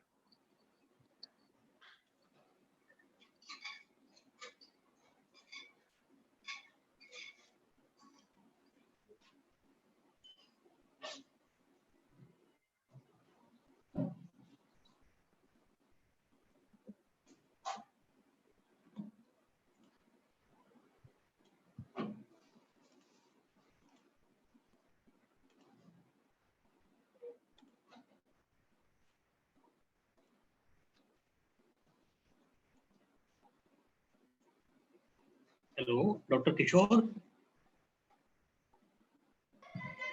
All right, if I can start off, my introduction can be given it towards the end, not a problem. Yes, sir. Sir, please start, sir. Let me start. Yeah, let me start. Okay, I have to share now. Sir, wait a minute. It's my pleasure to introduce Raju Kumar Jena, sir. He is very much passionate about the technology. He has experience in two major engineering sectors in the Indian industry, aerospace and automotive, and NITN from Rourkela, 17th batch management trainee topper in the Hindustan Aeronautics Limited, with simultaneously topping MTech in aerospace production engineering from IIT Chennai. He has handled wide spectrum of manufacturing practices in production, assembly, and overhauling of fighter jet engines of MiG variant. He was an early adopter of CNC machining with a post-graduation diploma in business management from Xavier's Institute of Management. A shift to Greenfield project from Bajaj Auto happened. Xavier Institute of Management study gave perspective on the finance, IT, marketing, sales, and the operations. The Greenfield at Chakan was first of its kind, inspired by Japanese culture and Toyota production system to usher in the new era of the transformation in Bajaj Auto. He has handled establishing aluminum shop, pen shop, and final assembly shop, seeded a culture of brotherhood, supervisor-less shop floor, and total productive maintenance way of living in manufacturing. He became an integral member of most transforming project called Bajaj 110 at Bajaj Auto, leading business process reengineering in manufacturing process so as to implement SAP and begin the journey of IT-led transformation. Jena sir was also part of national apex body of Auto DX project constituted by CM, Society of Indian Automotive Manufacturers, and ACMA, that is Automotive Component Manufacturers Association. He is an early adopter of blockchain in the supply chain, handled the sustenance and growth with a very thin, lean staff of 8 to 10 members, well supported by a team. His CV is very huge. I have taken few of the glimpses. Sir, I welcome on the behalf of the organizing colleges for this webinar. Over to you, Jena sir, please. Thank you so much. You read out the thing. It's very small compared to be in the August of all the professors here. Sorry, I joined a little late. Just the last presentation I could see, and that was one of my passion also, how to have a collaboration between academia and industry. I have seen a lot of issues. That a problem of industry can be solved with the innovative minds of students. So somewhere the gap is there. So the last presentation was nice. So I think if that can be taken further, it would be nice. Now coming to my presentation for today, it's a bit a long one. Try to make it very short. I have been quite researching on this COVID thing. From the time it actually started being reported, maybe late February onwards. And I am a big blogger. You will find me in LinkedIn. So I have been following the entire development that's happening around the world since that time, both in South Asia and Western countries, including Russia, America, and Middle East and Russia. And it is really very fascinating. It's a once in a lifetime kind of a situation, which has actually excited me to understand this, how it is shaping the humanity and shaping the economy of this globe itself. Now, coming to today's topic, how it is going to impact India. माझ्याकडे तुझं माझ्याकडे येणार असेल तर मग कर काम. काय problem नाही. ते पण नाही तुझं नेन पप्पा कधी यावं त्यामुळे. To please mute themselves.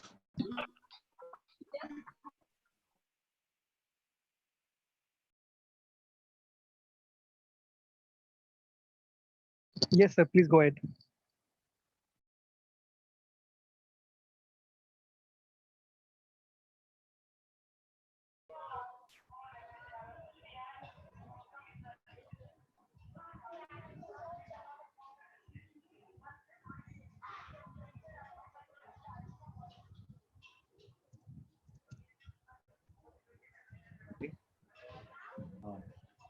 Yes, sir.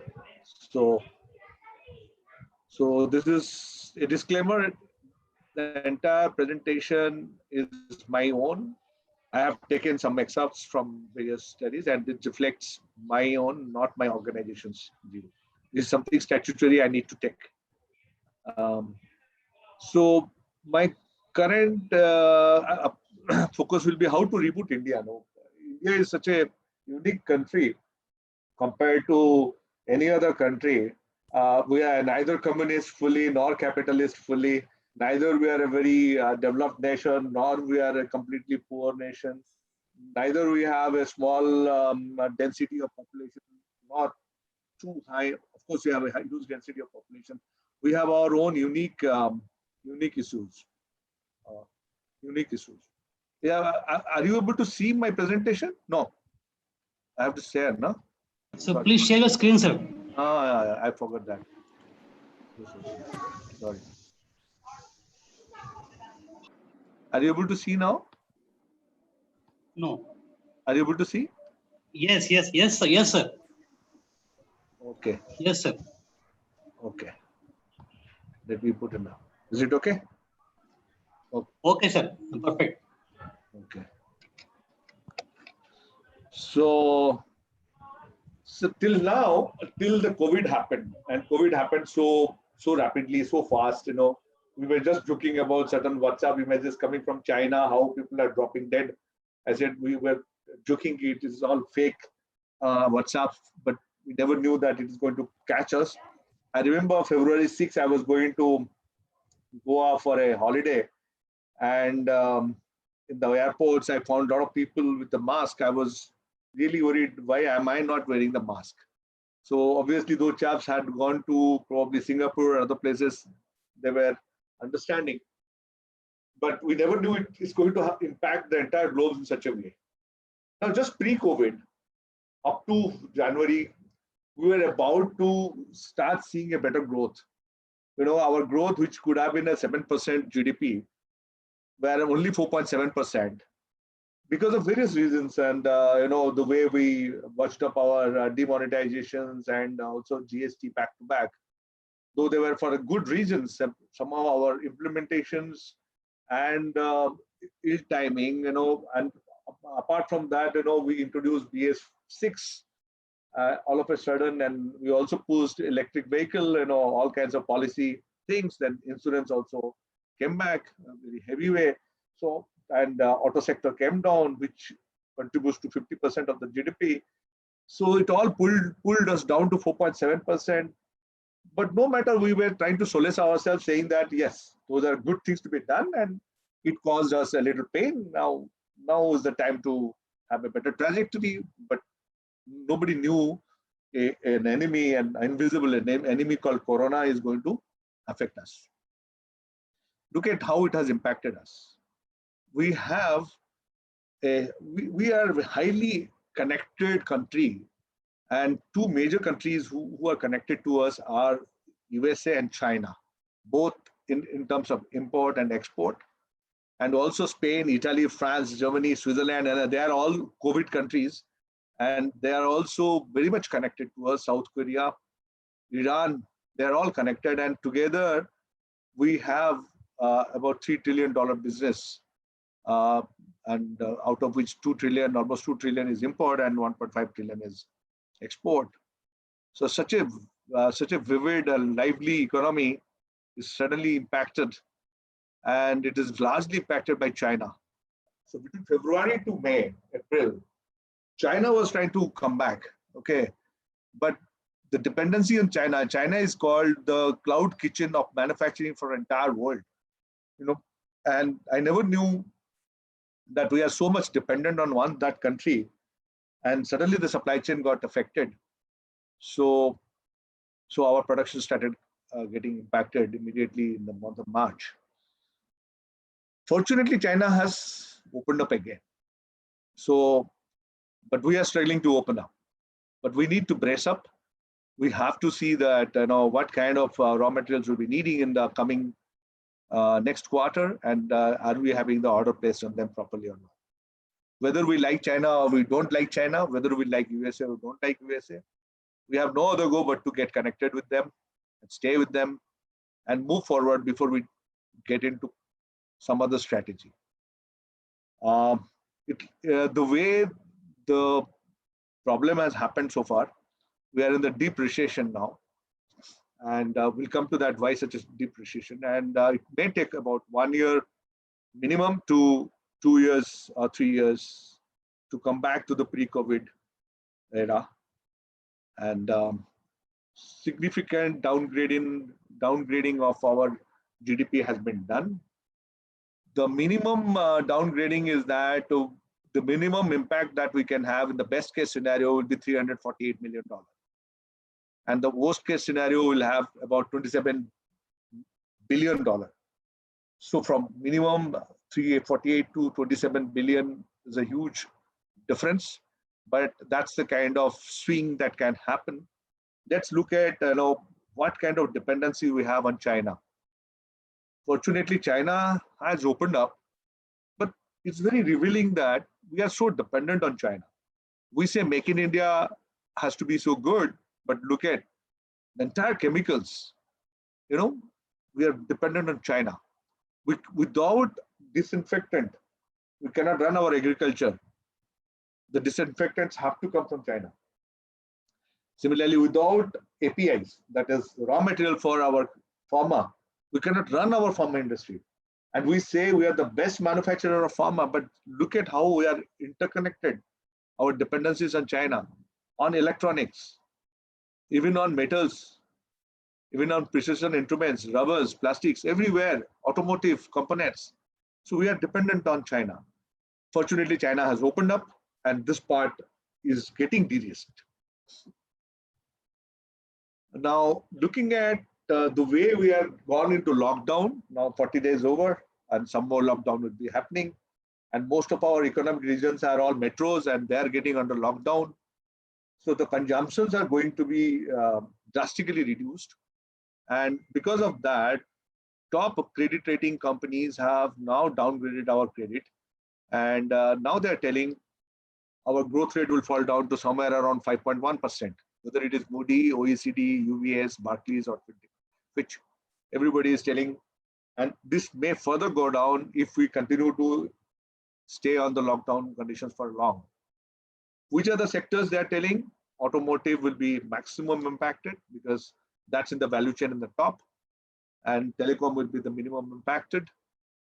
Healthcare, I think it will get a boost actually in terms of only COVID healthcare, but in terms of all other healthcare, it will take a negative beating, and the earning will be under severe pressure because all the private hospitals are also being converted to COVID care centers. So they are also going to have a lot of financial problems, and people are afraid to go to hospitals. FMCG, yes, initially very, very poor, but I think it is going to catch up. IT will depend on global conditions because we can work from home. Power also will get a very bad this thing because all malls and every big power consuming sections will be shutting down for some time. And automotive, definitely people will stop buying automobile for the time being and defer it. So that will also. Over and above that, we have other sectors like construction and fintech and capital markets, which I have not shown here. But this is the kind of overall impact that's going to have. Now, they say, in case we have best case, moderate case, and worst case, and that is something called hypothetical case. Now, best case, moderate case, worst case, these three cases are based on how we have handled COVID. Are we flattening or not? If we are delaying our flattening to say 7 to 8 months, then it will be a worst case. But if you cannot flatten at all and we have a runaway kind of increase in the COVID spread, which is happening in USA, then we may get into the hypothetical worst case where we can have a negative impact of 29,917 million US dollar getting depleted as a GDP. It's a huge, but that's very hypothetical. And if you look at sectors, agriculture, business, light and heavy manufacturing, hotels, transport, you find that hotels and transport, they're badly impacted. They're hugely impacted. They together will take up the negative impact of about 30 to 40%. So that's the worst affected sector. Now, there are four vectors which is affecting us now. One is the supply disruptions from China. Fortunately, China has opened up. Fortunately, the ports have started opening up. And we know that the consignments do not have COVID, and we have methods to kill the COVID germs at the port itself. You know, disinfectants are being used. But if you leave it for about 3 days, 4 days on the open field, then it's going to die. So supply disruptions from China may not be that much, but supply disruptions from Germany, from Europe, and from USA, yes, we may have some disruptions there. Now, global and domestic demand. Global demand, right now, definitely USA is in a very bad shape. So any kind of demand from USA is going to go down. Even Europe is also in a very bad shape. So it is going to go down. It's only one silver lining is China. Provided China starts earning, China is also going to go down in its demand, because if it doesn't earn much, because China is so connected to the external world with a lot of psychological problems now, we don't know, but will they continue to earn the way they were earning earlier? Already minus 30% they are into. So the demand on global is going to be very subdued, and immediately domestic demand, you know that we are all in the reluctant conditions. People will be very, very careful. They will defer their high value consumptions. They will only go for the frugality and sustenance living. So the demand on both global and domestic will be under serious stress. Banking, banking is flush with liquidity, a lot of money. Government, RBI has given, and RBI has purchased a lot of bonds and given to them money. Now, but bank has been suffering so much. You know about a lot of scams in the bank in the last 1.5 years. So much of money and bad and NPA. So they are very, very finicky in giving. No matter how much government says, give the credit line open, give the debt, don't declare it NPA for a long period. They'll be under pressure from the government to do so, but they'll be under psychological pressure not to give. So they'll be under severe stress there. Capital markets, already minus 30%, and it will take a long time to come up. Coming to the falling oil prices, yes, oil prices because of the fighting between Russia, USA, and United Arab Emirates. We are gainer. Government is gaining, but government is not passing on to the consumers. It is increasing, in fact, the prices. That will help government to take that money out and to put into the COVID economy better, but then it will also drive the price up because they are not passing on to the consumers. Now, looking such a scenario, we are looking how many months or years it will take to come back to the green zone. So we are looking at the quarters, GDP growth, and the inflation. So we have got best case scenarios, medium case scenario, and worst case scenario. Pessimistic. So in the pessimistic, it may go up to 22, 23, FY 23, last to come back to That means 3 years from now. In the medium case, 2 years from now. In the best case, if you start getting into run mode from say July onwards properly, maybe by end of 21-22, we can come up. So, but the best case seems very least likely. The medium case seems to be more practical. FICCI on the other side, so when I'm showing Deloitte, FICCI on the other side is also done a lot of work, and we have found that industry has started losing money. April is almost zero. And a lot of people have come to the government saying that please help us out. We'll come to that. We'll discuss that further. And work from home is not that easy except IT. Even in IT, a certain part of the IT also unsecure to work from home. Banking is not that secure to work from home. So work from home only can take around 10% of our working. So we need to find a way how to work in the physical, in a touchless way, caring way, but in the physical way also.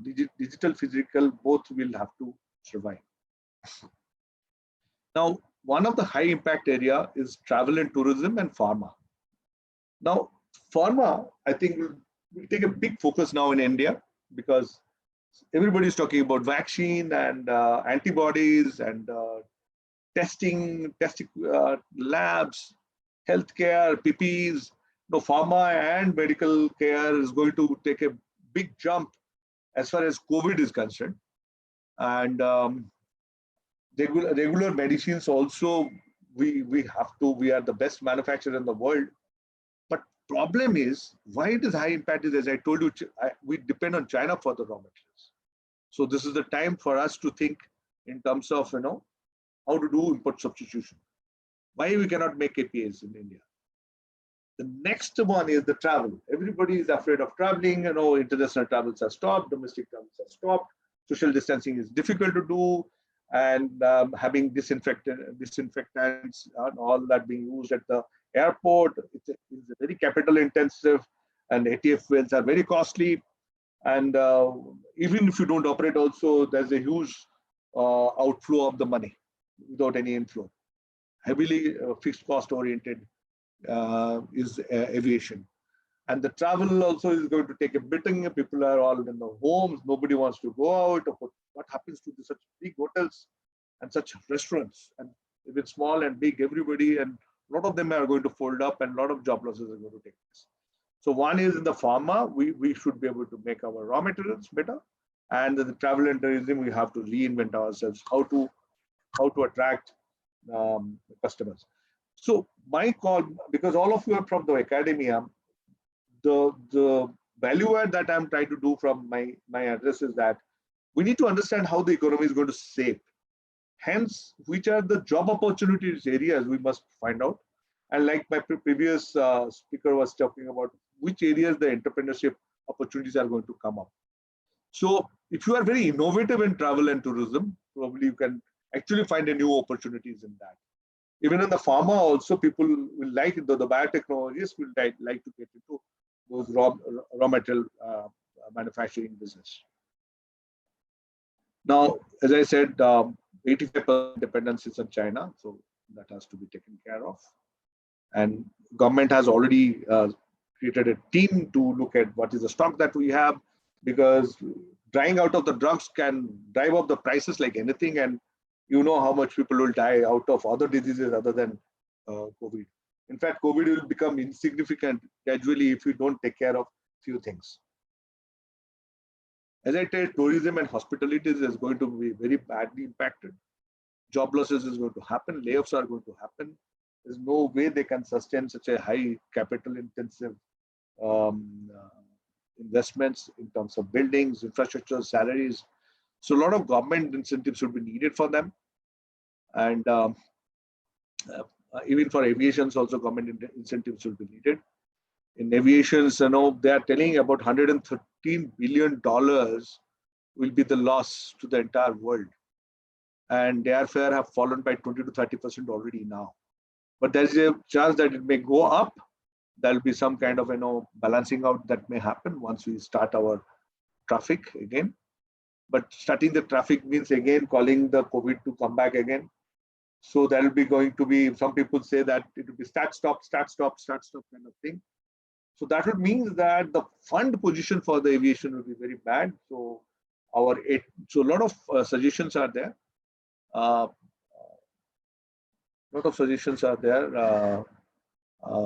So ATF fuel surcharge has to be taken out. Let it be included into GST. The taxes for airport uses has to be brought down. Debt restructuring should be done. Then there has to be moratorium period for the repayment of the debt. So many such guidelines have been already given to the government. Can somebody remove this C waiting room, please? It's affecting my. 2 people have entered waiting room. Yes, sir, yes, sir, yes, remove it. Either admit or remove. Yeah. Yes, sir, yes, yes. So next is. Sorry. Yes, sir, we stopped. Now it's okay, sir. You can go ahead. Yeah. So similarly, hotel sections, lot of cancellations has happened. April onwards, April, May, June is a very nice travel time. Even medical travel to India had been a growth area. So all of them are going to go into stress. We call MICE, that is meetings, incentives, conferences, and exhibitions. So a lot of exhibitions and conventions were supposed to happen in India, like Mobile World Congress, Google, Facebook, all that is going to stop now, and a huge loss. So they also need some kind of a concession in terms of fees and deferment of the statutory dues. So that's all government is. Entertainment, the malls are going to close and the theaters are going to close for a long period now. So this is going to actually reinvent itself, direct to home, like Netflix and OTT are going to go up. Netflix valuation has gone above the best valued petrochemical company called Exxon. So that's the kind of change is happening. So people into technology and the usage of technology in terms of entertainment is going to go up like anything. But what happens to such a huge amount of worker label? I mean, millions of them who are in the Bollywood and into the hotels and into tourism and into IPL, what will happen to them? So government has to take care of them and also find ways and means how to again bring back this industry with proper sanitization, proper care. So one thing that's going to go up is that, tie up with all this industry with the medical industry, the hospital industry. Hospitality and hospital both have to be tied up so that, we have proper certification done. Asymptomatic cases are also tested out. Only people with proper immunity systems are allowed to come in. All kinds of certifications are going to go. So a lot of innovations are going to happen in this. These two industries have to come up. If they sit idle and don't innovate, nothing can happen. So they have to innovate. Another significant area is electronics, which is our mobile phones and a lot of electronic goods. We are again dependent on China. Gems and jewelries, China used to buy maximum from us. Probably they will continue to buy, but if their sentiments are down, that will also be affected. China used to buy our seafood from Kerala. That is also going to be affected. So it's all looks as if, when I was studying, it is that if China prospers, we prosper. If China goes down, we go down. I mean, this is something we have to think about now. We are such a big country with such a huge manpower resources, and why are we so China dependent? We have to look at it. Petrochemicals, yes, we'll get a good this thing. But again, petrochemicals, we get 30% of the petrochemicals from China also. India exports to China. So if that comes down, then we'll have a problem. So why not take this opportunity and start manufacturing electronics component in India? This is one area. Make in India, bolna acha hai, but make in India really hota hai kya? I don't think so. I mean, we got stuck somewhere in the past. We are hugely automotive industry in the country and some retail industry.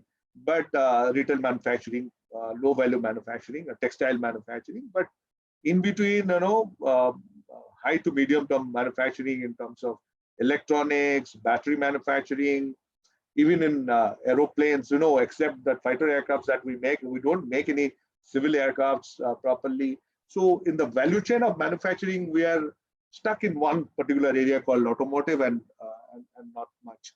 So this is the time it shows how we are vulnerable in manufacturing. So that brings me to my area called auto components and automotive and agriculture. Agriculture, I'm very sentimentally involved because we take food and farmers suicide. I mean, that's nothing can be worse than that kind of fate in a country where people survive and the feeder dies. Somehow the COVID has just turned the table. The focus is on agriculture. Government is now trying to know that too much of urbanization is such a dreadful thing. The economy must move to rural areas. We must look at making farmers also wealthy. So I think that's one positive side that is going to take. But again, for our disinfectants, pesticides, we are dependent on China. Auto components, about 25% of our auto component is dependent on China. So hopefully China will start producing. And ironically, a biggest chunk of auto components come from Hubei or Wuhan, jahan se this COVID started. But fortunately, Wuhan is now COVID free, and we may be able to get those components. But we may get the components. Supply chain side is good, but what is the demand side from us? We'll come to the demand side later on.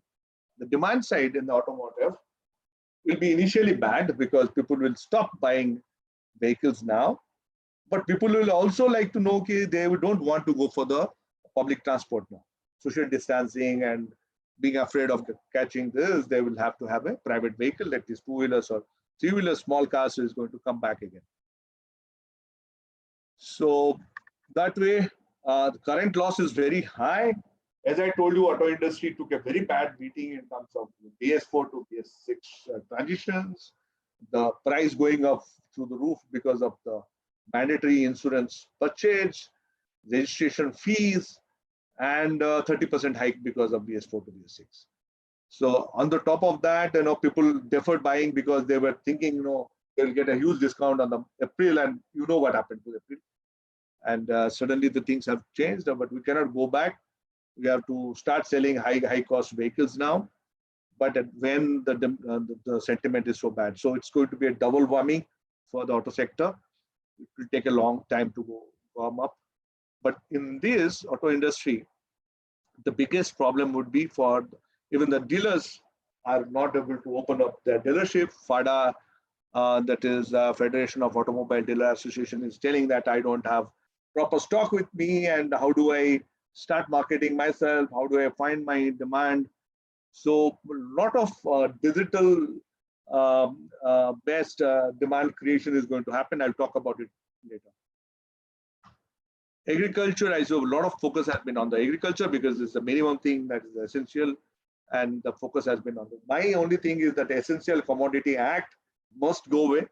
Niti Aayog was about to do that, but they have not done it, thinking that farmers are going to hoard and create problem. Why somebody will hoard if you have a good mechanism? I mean, sometimes we kill because of bad policies. So hopefully people will look at it and agriculture business and make farmers more happy. We take the middleman out, and probably a lot of platforms are developing where you can direct to the home can be done. The mandis have to be reduced. Too much mandis, too many people converse there. So entry into mandi, getting out of mandis, vegetable mandis getting registered and properly managed is going to the post-COVID scenario. Now, only making agriculture food is not going to help. We have to make the manufacturing of packaging and also logistics. Now, 50 lakh trucks are, how they were stranded on the highways, and railway freight is also reduced, and air freights are also being used for emergencies now. So government is fully focused on this. My positive take out of this is this: government will, because this is what makes the artery to run. And if the arteries are choked, then even into green zone, orange zone, or red zones, the movements have to happen. No matter whether it is a containment zone or a red zone, the food has to arrive, the vegetables have to arrive, the essentials have to arrive. So all that is going to happen. This transportation is going to be taken care of by the government itself. But that needs organizing these migrant workers who have gone away. They have to be brought in, they have to be registered, they have to be taken care of. So that is one part of it. Second part of it, how to start up our aviation and train journey and the bus journey. I am finding surprisingly the train started already. I mean, they are starting from Delhi to major cities now. And the bus also started in Maharashtra, has declared bus transport across. So it is very clear that government of India very uniquely is going to breast this COVID much more ferociously, courageously, no matter how ferocious is the COVID. And get into that. They will not allow them to. So that's why I'm telling you, I will not get into the worst case scenario, definitely. Not even the best case, but definitely will be in the middle somewhere.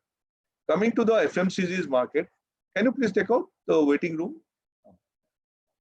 Food and beverages, they are the first one to recover. I mean, all the food arriving to us, all the beverages arriving to us, that will be taken care of through e-commerce and Kirana markets. So there is going to be a lot of consolidation between the Kirana markets and the e-commerce players. Even Swiggy's and Zomatos are going to also join them. And JioMart is one which is evolving in that direction. So the food part will be taken care of. Coming to the retail, buying the clothes and footwears and all that. So once e-com get into the picture, that also will happen. People will not go to big malls to buy them, but smaller ones, they may go with the proper social distancing done. So retail that way will try to reinvent more from offline to online. So FMCG also will need some manufacturing. So there has to be a factories opening up. Consumer durables, so essentials are like food and beverages, whereas consumer durables are non-essentials.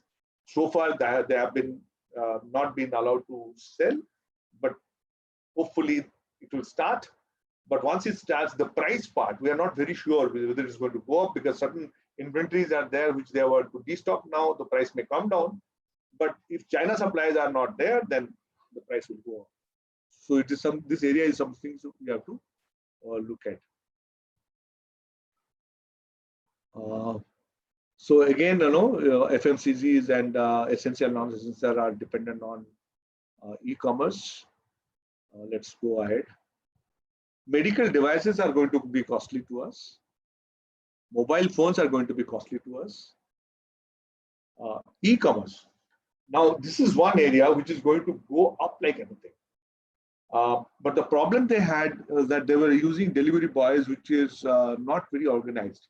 Now they have to organize those delivery boys, take care of the health of the customer, as well as these innovate how touchless it can be, both essential and non-essential. It's not only the sale, it is also the service. So service also will go through the e-commerce way.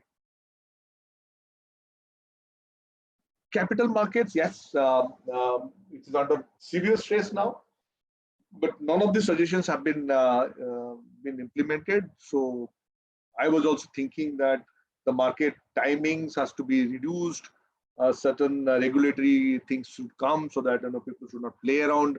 This is the time the big dadas will start playing around, pull the market up, bring it down again. All that kind of stuff can happen. So it needs more of regulations now. Education, which is your area. This is also very, very, very, this thing, it has impacted the school boys very badly.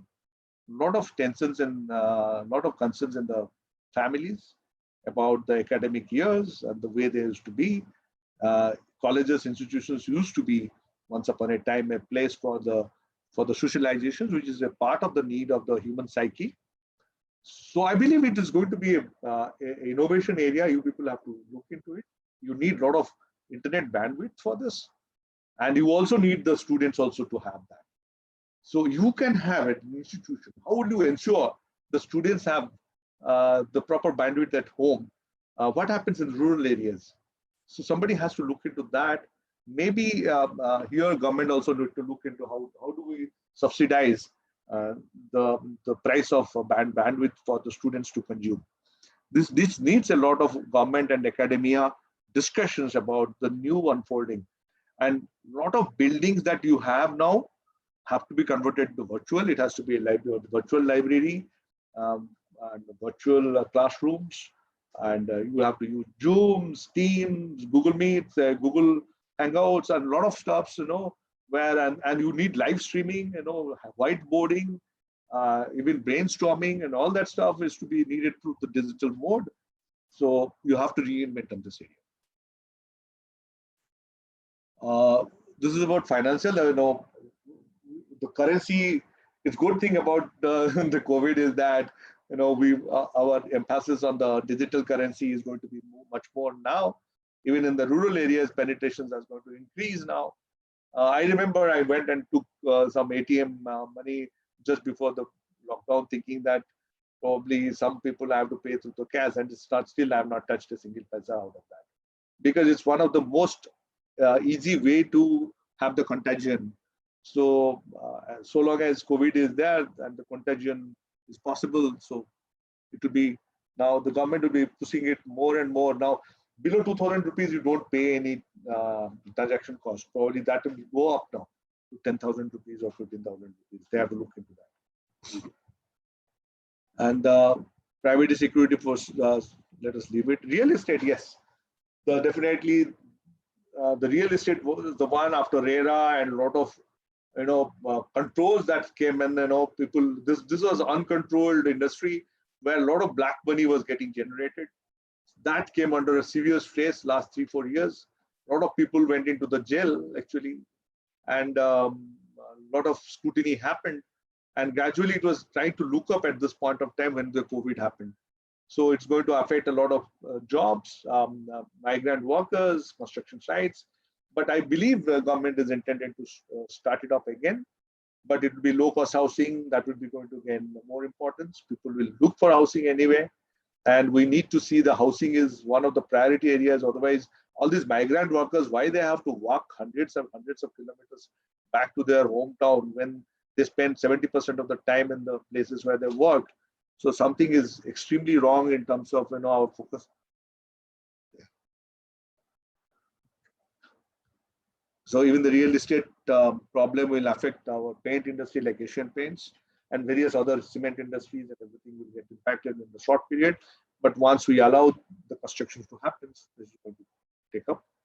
And I don't think real estate will now anymore enjoy the kind of premium they used to charge. They will come to the normal industries type, hardly 15% or 10%, 15%. They used to be 50-60% of EBITDA or more than that.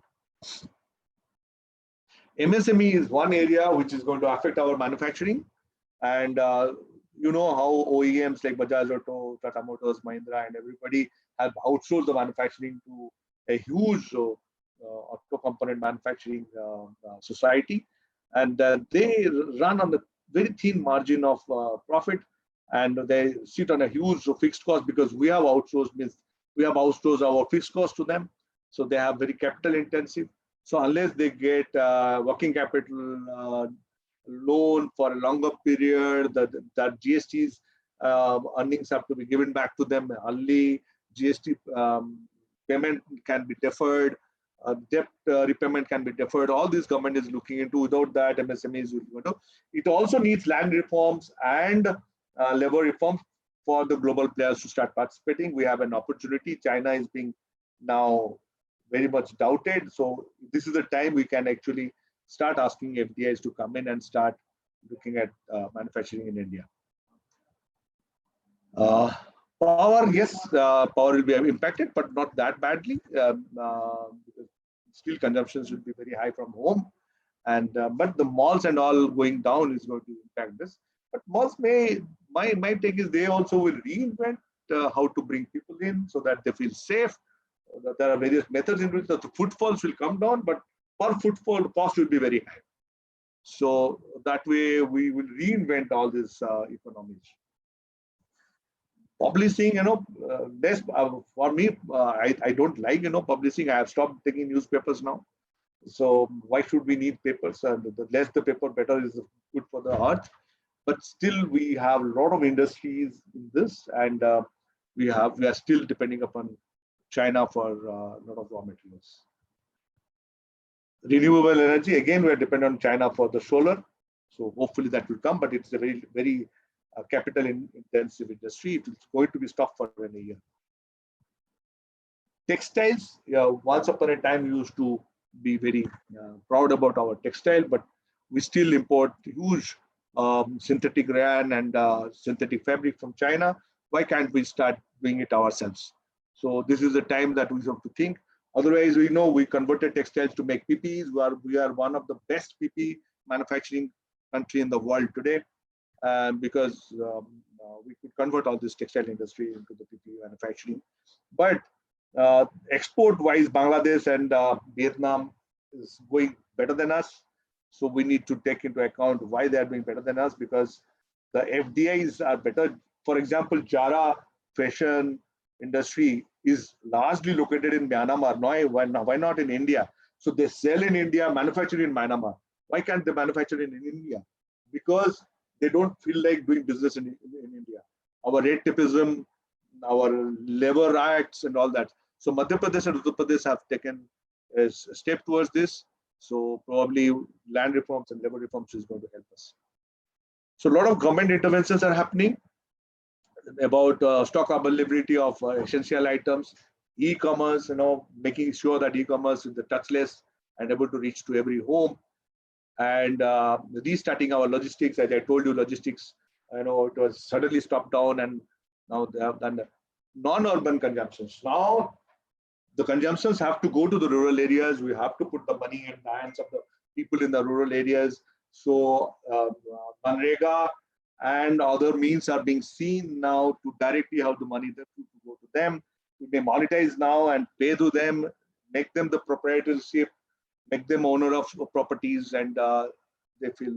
So the prosperity has to go to rural areas if we have to survive. And then offline to online solutions have to now come. So government monetary stimulus is needed. So one is to this bottom of the pyramid, they have to get the money. And the second, MSMEs have to get a lot of incentives in terms of debt and zero interest rate. Fiscal rates or interest rates have to come down for consumer sentiments to go up. Plus GSTs has to be rationalized and reduced. Now, FICCI has given a lot of huge amount of policy recommendations. I'll not get into that, but let's see what is the evolving trend, so that academia should concentrate. So if you see in our cell, we have a first reach, then awareness, and then the purchase, and then the retention. Now from reach to purchase sell, so all traditional kind of marketing is going to go away. It will be e-commerce, social platforms, internet live streaming, private communications, direct to customers, customer segmentations, customer tracking, and also virtual reality, virtual showrooms, and making word of mouth through gamifications, and direct calling to the customers, making delivery at home, service at home, service at doorstep, test ride at society. So this kind of a new kind of era will start, where people will stop going to the showrooms and start enjoying buying from the home. So once that kind of market evolves, so we have to have three parts in this new evolution of the market. The players will be, one is the product itself, product introduction, then the customer, the way customer behavior is changing, the partners who are helping us to sell, the channel stores through which we are selling, and the marketing that's going to happen. So currently we have to navigate and innovate in these areas. Our product has to be value for offering. Customer will be now more on online. And marketing has to be now more empathetic, saying that how we care for you, care for your health, and start associating brand with care. and channel stores will be now smaller stores, and maybe they will not have stocks. They will only bring to you to your doorstep. Once that happens, once that happens, we'll have to once we are getting into stabilization period where we know now the new normals have happened, the behaviors have changed, the customers have changed their methods, the channels have been different. Then we have to stabilize there. We have to know which one is giving us a better value for money, better EBITDA, better customers, better channels, and start consolidating in that area, sustain that area through our processes with them. And just 1 second. I am still in a meeting. I'll come back to you, please. Thank you. Then comes your last is the drive. Drive means now you know that this is the way the future is shaping. So you have to start designing your product accordingly. The new customer preferences. You have to also see that now you're dealing so much, so much of China dependencies have to go away, and the supply chain has to be more de-risked. And then your partners also have to be aligned with your strategy, so that they also embrace digitality much better way. Call centers, contact centers, talking to the customer, analytics, understanding customer behavior, tracking customers very specifically, going to him. All that they also say, they cannot say that I'm just a dealer and all that. Even the back-end supply chain have to realign with us digitally, and we have to make India as a manufacturing hub. So already a lot of things have started. I know Bajaj Auto also started our manufacturing already. We have started taking care of the health. We are working from home. I have seen my productivity has gone up by working from home. I don't know. And easy to meet, do brainstorming, do designing, do testing, even adoption with the users, everything working from it as far as IT is concerned is very good. Travel restrictions have come. A lot of meetings and all human meetings have been reduced. Raw materials have been stockpiled, and daily the discussions are happening downstream, upstream for the planning, and various ways we are mitigating. So at the end, I will say the pandemic has created issues for us. At the same time, opened a lot of opportunities for us.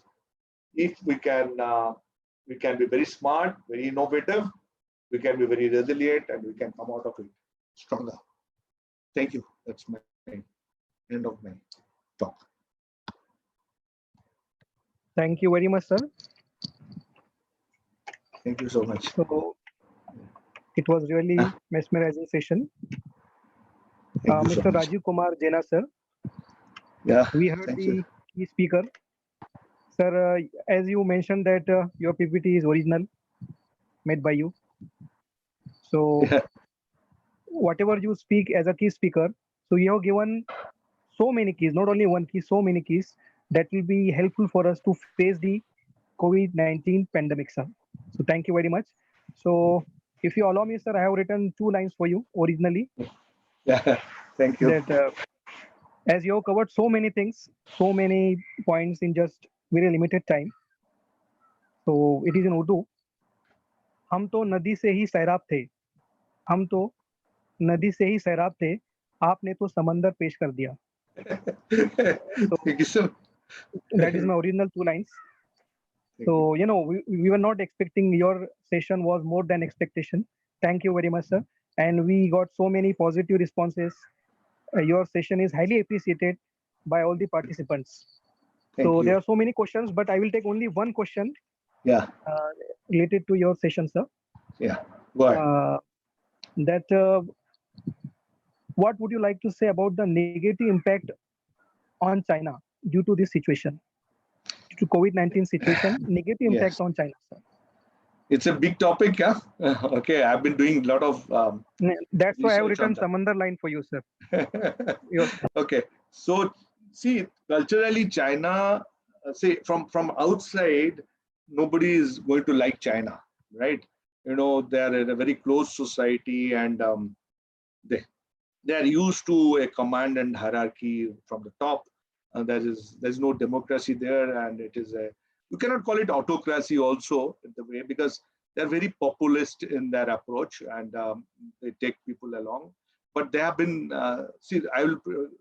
Let us go back 20 years. First 10 years, they did not bother about intellectual property right. They wanted all the knowledge to come to them, and they will copy it. They dictated manufacturing. They became the cloud kitchen for the entire world. But everybody knew that China quality is very poor. But the next 10 years, so 2000 to 2010, they established manufacturing. 2010 to 20, they established quality. And in between, they have established one good thing which we don't do, that they have established education, huge education, and very quality education. Now, they knew they cannot differentiate unless they have innovative products for them. So today, if you see electric vehicles, they are innovative. 5G, they are innovative. Infrastructure, they're best in the world. So you just cannot just look away from them and say they have created this coronavirus, and probably this is a biowar, which is a lot of fake news that is going on. Nobody has seen that, And another thing, can you just run away now? It's not possible. You have to have a strategy. So dependency on China is going to be there for coming 3 years. But this is an opportunity for everybody, not only us, USA also. Look at USA, how miserable they are today. Now they manufacture aircrafts, okay? They manufacture nuclear bombs. They manufacture whatnot, but they cannot manufacture in chloroquine tablets. They have to take it from India. So that's the kind of, skewness they have created for themselves. So they will also look into this. China, Europe also will try to look into this. But nobody can just run away from China immediately. But yes, China will be little secluded. People will look at China saying that we are becoming over-dependent on it. So, and that's a good thing to happen, because if somebody becomes too powerful, we human beings have this trait of being Dada. So we had only one Dada now, USA. Now we have another Dada called China. Two Dadas, they can create a third world war. Who knows? I mean, this is what has happened earlier also. So it's better that we avoid a world war. It is better that we come together, better that we are collaborating with each other. We make China to also behave well, and we have to make also all of us to behave in a particular way. So we need a better world leadership today. United Nations and the brotherhood of that has to also take care of it properly. So I think it should be a different world once we come out of the pre-COVID. But we cannot run away from China for 3 years, for sure. I think a bit longish answer to you, but a lot of things are there inside. Okay, thank you, sir. Thank you very much. But China and USA keep fighting with each other, will not be supported by the rest of the world. I'm telling you. Yes. So they will similarly come out of USA if USA also continues that trade war, and if they keep fighting and we are locked onto both of them and suffer. That cannot continue to happen. So people will find different markets, different collaborations, different, entire Africa can become one. Asian countries, including Australia, have become a very big, but usme China hai. So either China behaves well and stay with them. We also can join them. We were about to join, but came out. We have to relook at every kind of association that we can have. India has to have only one, cannot fight with anybody. They have to collaborate and survive, including China. That's my take. Okay, thank you, sir. This webinar is also one kind of collaborative activity, sir. Yeah. Yeah. Okay. Thank you very much, sir. Thank you for accepting our invitation. Now we have one more question to other speakers. Mr. Raju Kumar Jena, sir, thank you very much. Now, can we have KVJ Professor Dr. R. Ganesan? We have one question for you. That do you think that entrepreneurship development will act as measures to overcome post-COVID-19 problem? I think sir is not there, sir. Okay, sir is left. Okay, no problem. Then last we have last question that should we accept bank's moratorium offer? It is related to bank. To whom, sir? Sridhar sir is there? Yes, sir. Who? Mr. S. Sridhar sir. Just a minute. Let me check. Is he there? Here, till then we have some couple of announcement that we'll be having photo session after this. Sir, Sridhar sir is there, sir. Yeah, Vakil Sridhar sir. sir is there. Okay, okay. Sridhar sir is there. Sir, So- very interesting question. I repeat the question. Yeah. That bank is giving moratorium loan offer. So should we accept that or not? What is your opinion, sir? Yeah, if you need it, do accept it, because definitely everybody is under stress, and by accepting the moratorium, you get some breathing space. So, but if you don't need it, then there is really no point in accepting it. You might as well, pay off the thing on the due time. Because this is only for people who are under stress because of the COVID. And in general, if you're not under stress, and just because it is available, it is not necessary for one to take. Okay, okay. Thank you, sir. Thank you.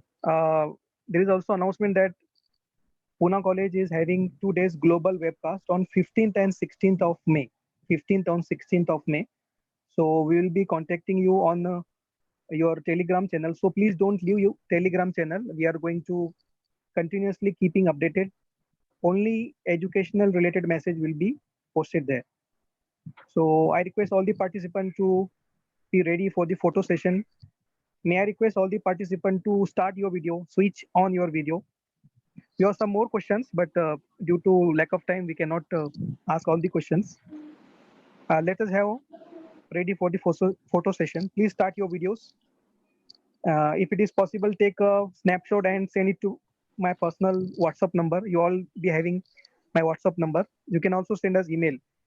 We'll send screenshots, sir. Don't worry. Okay, okay.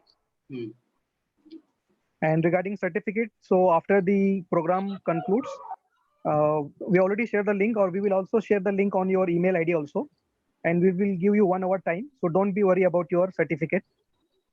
So All of just you, one be minute. ready with your video mode, please, please. Be ready for all the participants. Please switch on your video.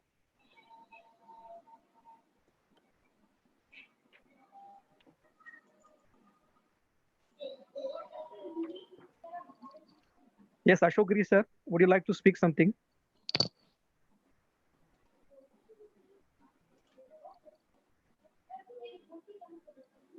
Given a very beautiful thoughts. Even their thoughts are very good. Lots of new dimensions they have given, and it is really, really, really important. So before we are suffering a lot. This before pandemic. Right now we are suffering, and after this COVID is over, fortunately. So it is very, very useful for all the teachers, all researchers, and all over the country. The people will definitely benefited, because all the speakers they have given a wonderful insight and wonderful thoughts. Thank you so much.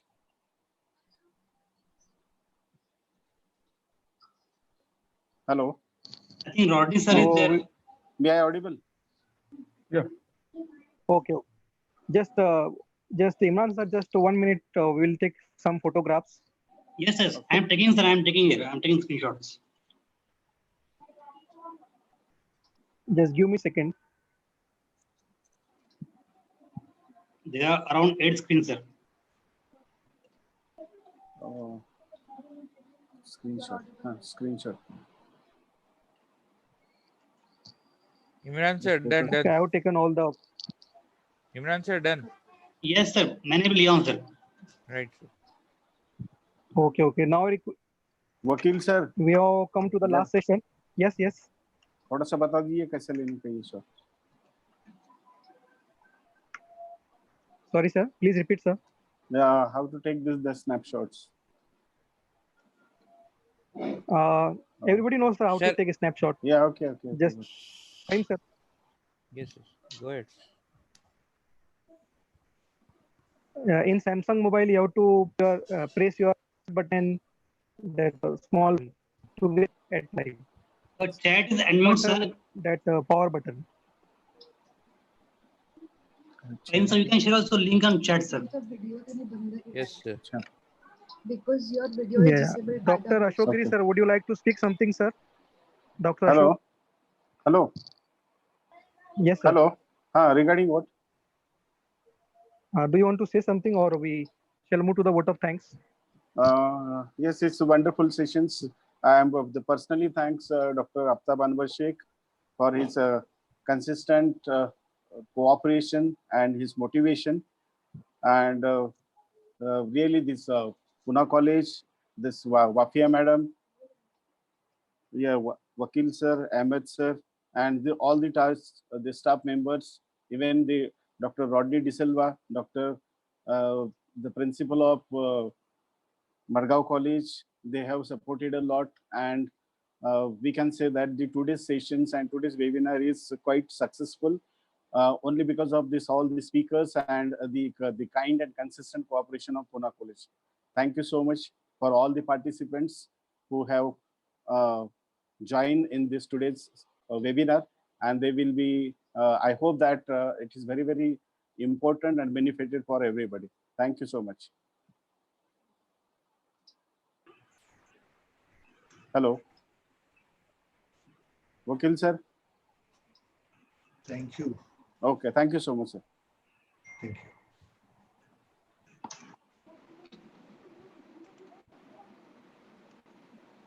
Over to Hello. Rodney, sir.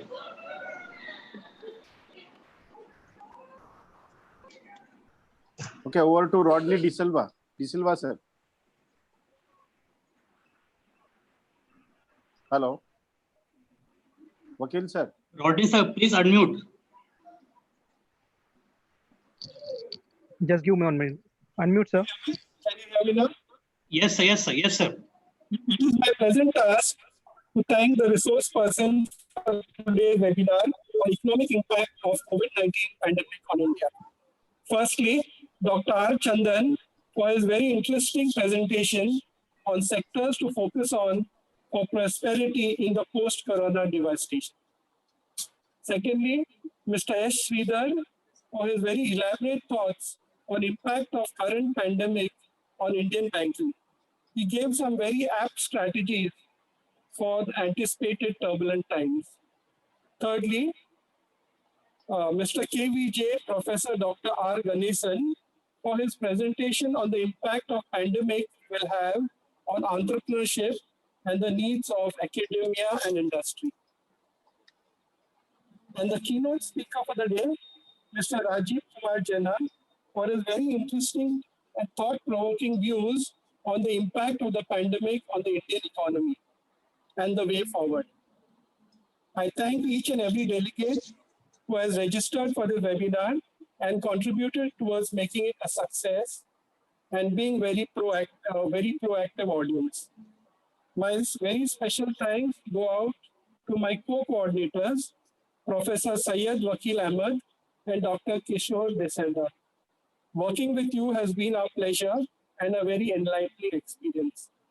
My special thanks also goes out to Dr. Sanjay Gaikwad, Wafia ma'am, Goleli Kevi ma'am, Dr. Nasreen,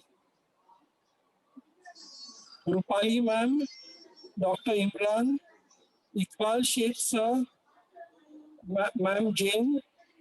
Your work behind the scenes is highly appreciated.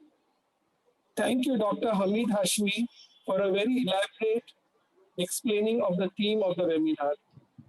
I thank Principal Dr. Ashok B. Giri of Bharatiya Jain Sangatna College for his very warm welcome address. Dr. Aftab Anwar Sheikh for inspiring us to put together this webinar. So we are most grateful to you for your sincere motivation and constant encouragement to innovate and accept challenges. To my principal, Dr. Preeta Malya and the management of Vidya Vikas Mandal for their unstinted support and giving us a free hand in all activities with respect to this webinar.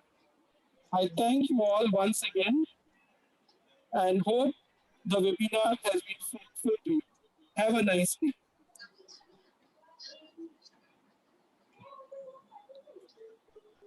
Thank you, sir. Yes, sir. Sir कुछ बोलना है आपको, Anwar sir? Just 1 minute, sir. We'll unmute you, Anwar sir. Just 1 minute, sir.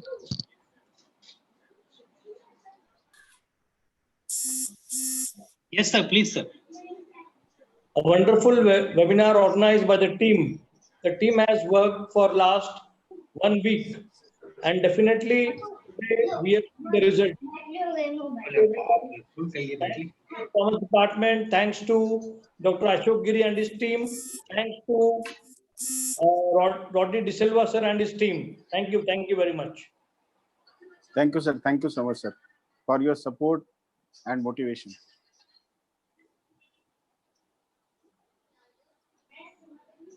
Okay. Yes, over to Vakil sir. Yeah. Okay. Thank you very much, sir. So I'm very happy to inform you that more than 260 participants have attended through Zoom app and equally through YouTube links. So more than 500 participants have attended this session. So this was a grand successful. Thank you very much for you, Yes. for you all, Thank for you, your sir. cooperation. All Thank will you, sir. get the Thank you so much. certificate. We will send you the link for certificate. Kindly fill in the feedback form. Feedback form submission is compulsory. So up to 6:30 we will give you time. So up to 6:30, kindly fill in feedback form. You all will get certificate. If you have still any problem, you can contact us on our WhatsApp number and on our email. So And tell them not to share the link. Tell them not to share the link with anyone. yes, the link is only intended for the participants who have attended and not for others. So we kindly request you not to forward the link, not to share the link. And I'm again to remind you that Pune College is having 2 days global webcast on 15th on 16th May this month. And so we will share the link, the other details on Telegram and emails also. So thank you, Dr. Aftab Onar Sheikh, Dr. Giri, all the committee members. The Thank you, sir. 2-day, Thank you, sir. the national webinar on economic impact of COVID-19 pandemic on India. It was organized by VVM's Damodar College of Commerce and Economics, Goa, and Bharatiya Jain Sangatna's Art, Science and Commerce College, Wagoli, Pune. So I again I thank once and all. Thank you very much. With the help of all Pune College staff members, Vakil sir. Yes, sir. Yes, sir. The staff members of Pune College, they have taken a lot of pains to organize this webinar. Thank you very much. Yes. Thank you all. Thank you, sir. Thank you so Principal much, Dr. sir. Anwar Sheikh, Principal Pune College, and all the staff members of Pune College, including our HOD Dr. Nasreen Khan, Dr. Syed Ahmed Hashmi, Wafia Madam, Fahim sir, Imran sir, and all the staff members of Damodar College and BJS College. Thank you one and all. Yes. Thank you very much. Thank you, sir. Thank you. Thank you so much. Thank you so much, sir. Sir, shall we end meeting now? Sure, sure, sir. Okay. Thank you. Okay, sir. Yes, yes. Okay, sir. I'm going to stop meeting now. Yes, yes, sir. Thank you, sir. Thank you very much. Thank you very much.